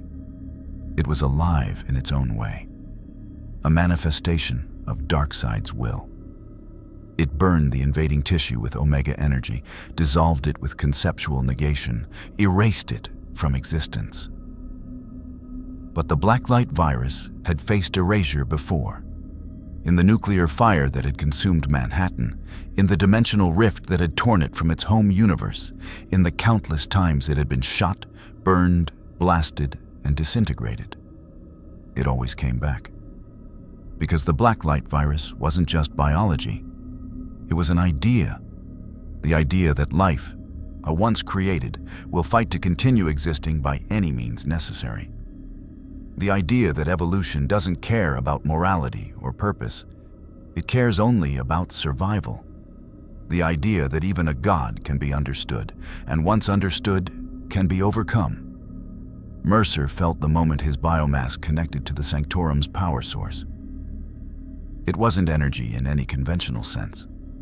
It was the Omega Force, the fundamental principle of endings, of tyranny, of absolute control given cosmic form. To touch it was to understand the true nature of Darkseid. He wasn't just a being who wielded power, he was power itself. The Omega Force was his body, his mind, his soul. The physical form Mercer was fighting was just an avatar, a focal point for a concept that spanned the multiverse. Consuming Darkseid was impossible. You couldn't consume an idea, but you could consume its manifestation. Mercer pulled not on the Omega Force itself, but on the connection between Darkseid and the Force. He didn't try to take the power, he tried to sever the link. Darkseid screamed, a sound of genuine agony this time. He staggered, his physical form flickering as the connection wavered. "What are you doing?" Darkseid roared. "Learning," Mercer replied. His consciousness spread through the sanctorum, through the biomass invading it, through the very fabric of Apokolips itself. "You're not a living being. You're a story about control, about submission, and stories can be rewritten." He pulled harder, using everything he'd learned since arriving in this universe. Parasite's energy drain, redirected to sever connections rather than absorb power. The Apokoliptian biology, he used to understand the nature of the link. The countless memories of consumed lives, each one a testament to the indomitable will to exist despite overwhelming odds. Darkseid fell to his knees. The parademons ceased their attack. The war machines powered down. Across Apokolips, the fires in the torture pits guttered and died. The story was changing. Mercer stood before the god, his biomass retracting from the sanctorum. He didn't need to sever the connection completely. He just needed Darkseid to understand something. "You offered me godhood," Mercer said, looking down at the kneeling Darkseid. "But I don't want to be a god. Gods have worshippers. Gods have domains. Gods have limitations. I just want to be free. And freedom means not having to kneel to anyone. Not even myself." Darkseid looked up, his eyes still burning, but the certainty was gone. In its place was something Mercer recognized: confusion. The god of tyranny didn't understand something that refused to be tyrannized. "What are you?" Darkseid asked, the question echoing with genuine curiosity. "I'm what happens when life refuses to accept its boundaries," Mercer said. "I'm what happens when evolution gets tired of being patient. I'm the virus in the system, the anomaly in the data, the question that doesn't have an answer. And you made a mistake when you brought me here. You thought Apokolips would break me. Instead, I'm learning from it." He extended a hand, not to help Darkseid up, but to make a point. "I could try to consume you now. Your connection is weakened. I might succeed, but then I'd become you. And I've seen what that does. I've felt the loneliness of absolute power. So, the emptiness of conquering everything until there's nothing left to conquer." Darkseid stared at the offered hand as if it were a foreign concept. "What do you want?" "I want you to open a boom tube back to Earth," Mercer said. "And then I want you to leave that universe alone. Not because I'm making you, because you choose to." "Why would I choose that?" "Because you've seen what happens when something fights back," Mercer said. "And you're smart enough to know that next time, it might not be something that offers you a choice. It might be something that consumes you completely and becomes a worse version of you. Is that a legacy you want? To be replaced by something even more tyrannical?" The silence stretched. Across Apokolips, nothing moved. Even the acid rain paused, as if the world itself was holding its breath. Finally, Darkseid stood. The Omega Force connection reasserted itself, but differently now. Not weaker, but changed. Tempered. "You are the most interesting being I've ever encountered," Darkseid said. "You have not defeated me, but you have given me perspective." He raised a hand, and a boom tube tore open beside them. Through it, Mercer could see the ruined skyline of Metropolis. The Justice League gathered around the spot where they disappeared. "Go," Darkseid said. "Return to your temporary home. I will not pursue you, or Earth, for now." "Why?" Mercer asked, genuinely curious. Because you have shown me that there are forms of power I do not yet understand, Darkseid replied. And I am not a fool.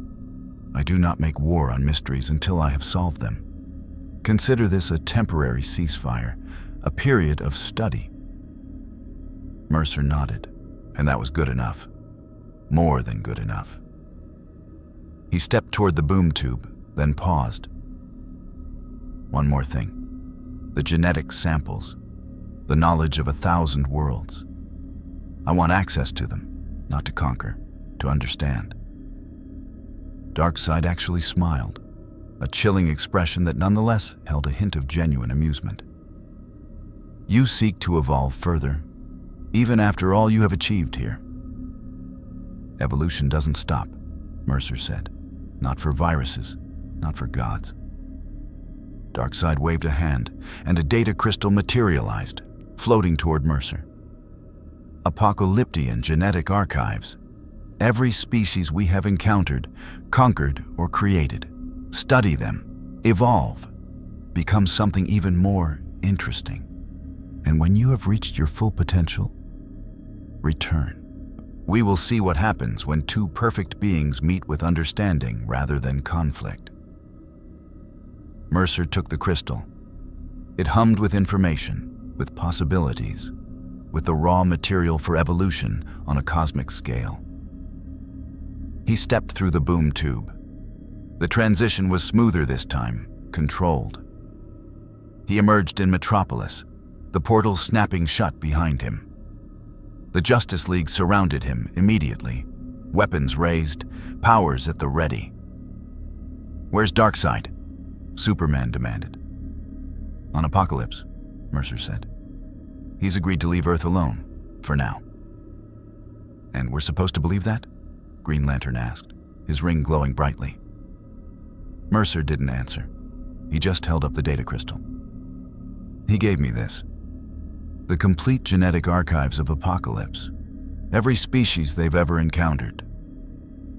Batman's eyes narrowed behind his cowl. Why would he give you that?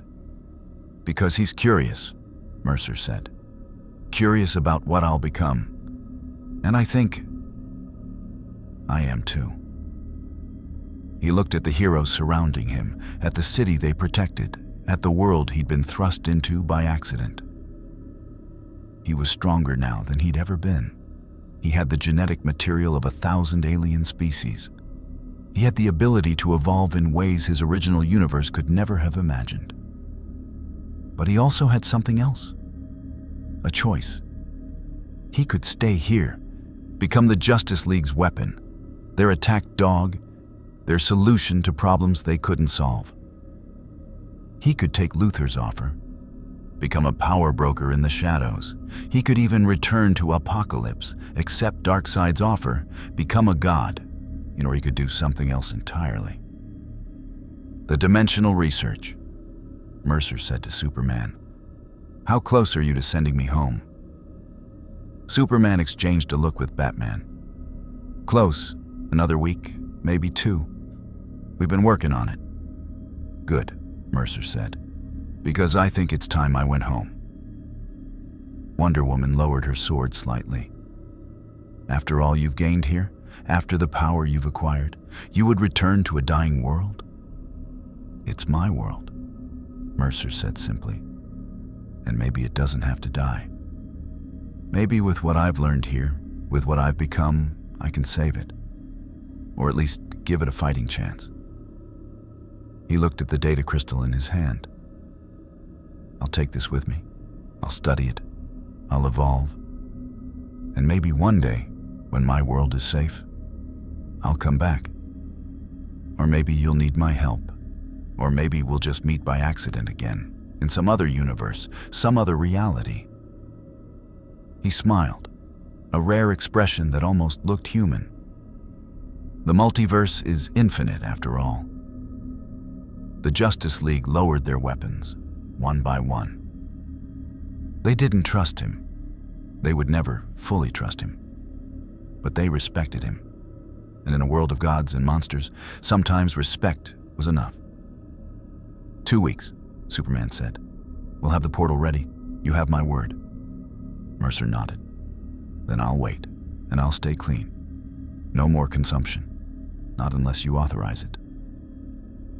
He turned and walked away, leaving the heroes standing amid the ruins of their city. He had 2 weeks to prepare for his return home. 2 weeks to integrate everything he'd learned, everything he'd become. 2 weeks to evolve one last time before facing his own world again. But he wasn't afraid. The Blacklight Virus didn't know fear. It only knew adaptation, evolution, survival. And whatever waited for him in his own universe, he would be ready. He would always be ready. The boom tube tore open above the ruins of Manhattan, not with the chaotic violence of his arrival, but with surgical precision. 2 weeks of research, calibration, and cooperation between Star Labs and Justice League mystics had yielded this moment. The portal shimmered, a window showing the blasted landscape Mercer remembered. The skeletal skyscrapers, the patches of red zone infection, the military checkpoints of a world still at war with itself. Superman floated beside him, the Kryptonian's expression unreadable. "The connection is stable. It will hold for 60 seconds. After that, the dimensional alignment shifts, and you won't get another window for a decade." Mercer nodded, his eyes fixed on home. He was different now. The Apokoliptian data crystal had been partially integrated, not through consumption, but through study. The Blacklight Virus had analyzed the genetic archives, learning without absorbing, evolving its understanding rather than just its form. He was stronger, smarter, more adaptable than the creature that had fled this world. He carried within him the echoes of 100 battles, the knowledge of gods and monsters, and the quiet certainty that some lines were worth crossing, and some were not. "You could stay." Batman's voice came through the comm in Mercer's ear. The Dark Knight was monitoring from the watchtower, ever the strategist. "This universe has threats that match your capabilities. You could make a difference here." "My world has threats too," Mercer replied. "Ones I created, or that created me. The mess is mine to clean up." Wonder Woman's image appeared on a nearby holographic display. "But you have proven yourself more than a weapon, Alex Mercer. You have shown choice. Redemption is possible, even for something like you." "I'm not looking for redemption," Mercer said, and it was the truth. "I'm looking for purpose, and my purpose is back there." He didn't say goodbye. There were no heartfelt farewells. The Justice League had been allies of circumstance, not friends. Lex Luthor had sent a final message, an offer that was, for the first time, free of manipulation. A simple statement: if you ever need resources, LexCorp is at your disposal, not as a weapon, as a partner. Mercer had deleted it. He took one last look at the DC universe, the gleaming, broken, heroic, tragic, endlessly complex world that had forced him to evolve beyond his programming. Then he stepped through the portal. The transition was instantaneous. In one moment, the sterile air of the Star Labs platform. The next, the familiar rotten ozone of his New York. He stood in the crater where Penn Station had been, where the original Alex Mercer had died releasing the virus, where the Blacklight entity had been born. It was quieter than he remembered. The distant gunfire had ceased. The screech of infected was absent. He extended his senses, tasting the air, listening to the city's heartbeat. What he found was not what he expected. Manhattan was recovering, not healed, but healing. The red zones had receded, contained by new, smarter barriers. Military patrols moved with coordination rather than panic.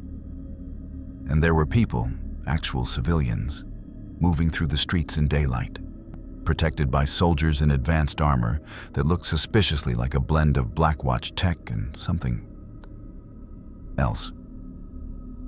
"You're back." The voice came from behind him. Mercer turned, his body instinctively shifting to combat form before he recognized her. Dana Mercer stood at the edge of the crater, older than he remembered, harder. She wore a commander's uniform, but not Blackwatch. The insignia was new, a globe circled by a DNA helix. She held no weapon. Her expression was a complex tapestry of relief, anger, and something resembling respect. "Dana," Mercer said, his voice the one he'd stolen from her brother, the one she'd learned to hate and then, somehow, accept. "You've been gone 6 months, she said, walking toward him. "We thought you were dead, or that you'd finally evolved into something that didn't need this place anymore." "What happened here?" Mercer asked, gesturing at the changed city. "You happened," Dana said, stopping a few feet away. She studied him, her eyes missing nothing. "You're different. Not just stronger, calmer. Did you find what you were looking for? Out there in whatever hell you vanished to?" Mercer thought of Darkseid's offer of godhood, of the Justice League's conditional trust, of the infinite complexity of a universe where power came in countless forms. "I found choices, and I learned that even monsters get to make them." Dana nodded as if that made perfect sense. "The infection is under control, not cured, but managed. We've developed a counteragent that suppresses the viral aggression without killing the host. It's not perfect, but it's a start. The war's over, Alex. We're in the cleanup phase." Mercer absorbed this. The world he'd left, a world of absolute binaries, of infection or death, of predator and prey, had evolved in his absence. It had found a third option. "Why?" he asked. "How?" "Because you left," Dana said simply. With the big bad wolf gone, the sheep had to learn to defend themselves, and the sheepdogs had to learn new tricks. We collaborated, scientists from Gentech, doctors from the WHO, even some former Blackwatch who realized that genocide isn't a sustainable policy. We built something new. She looked at him, really looked at him. "And now you're back. So the question is, what are you going to do? Are you going to tear it all down? Consume your way to the top again? Or are you going to help?" Mercer looked at his hands. The hands that had killed thousands, no, consumed hundreds, that had fought gods and monsters. The hands that had, in a moment of choice, offered a defeated tyrant a way out rather than consumption. He thought of the data crystal in his pocket, containing the genetic history of 1,000 worlds. He thought of the lessons learned in a universe where power was measured not just in strength, but in restraint. "I'm going to help," he said. And for the first time, the words felt like a choice, not a strategy.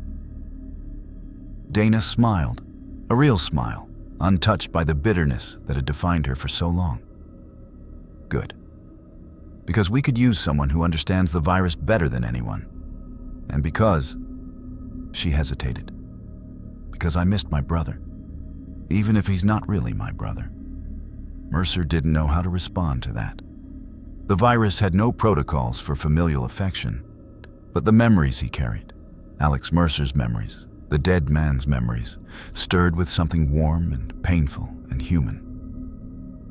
"I'll try," he said finally. "That's all I can promise. I'll try." And that, they both knew, was enough. It was more than enough. High above, in a universe of gods and heroes, the Justice League watched the portal close. They had no way of knowing what happened next, whether their gamble had paid off, whether the viral predator they'd sent home would bring salvation or ruin. But Superman, looking at the stars, allowed himself a small, hopeful smile. "I think he'll surprise them." Batman, already working on 3 new contingencies, grunted in acknowledgement. "He surprised us. That's something." On Apokolips, Darkseid sat upon his throne, his gaze turned not toward Earth, but toward the infinite possibilities of the multiverse. In his hand, he held a single, dormant blacklight cell, harvested during their battle. It pulsed with potential. "Evolve, little virus," the god of tyranny murmured, his voice echoing through the empty hall. "Become something worthy of a true challenge, and perhaps one day we will meet again, not as predator and prey, but as equals in the great game of existence." And in a ruined New York, slowly healing from its wounds, Alex Mercer walked beside his not-sister into a future that was no longer predetermined. He was no longer just the Blacklight Virus. He was no longer just Alex Mercer's stolen face. He was something new, something that had consumed gods and spared monsters, something that had learned the weight of choice, something that carried within it the potential of 1,000 worlds. The multiverse was infinite. More stories awaited. But for now, in this corner of reality, one story had reached its ending, and another was just beginning.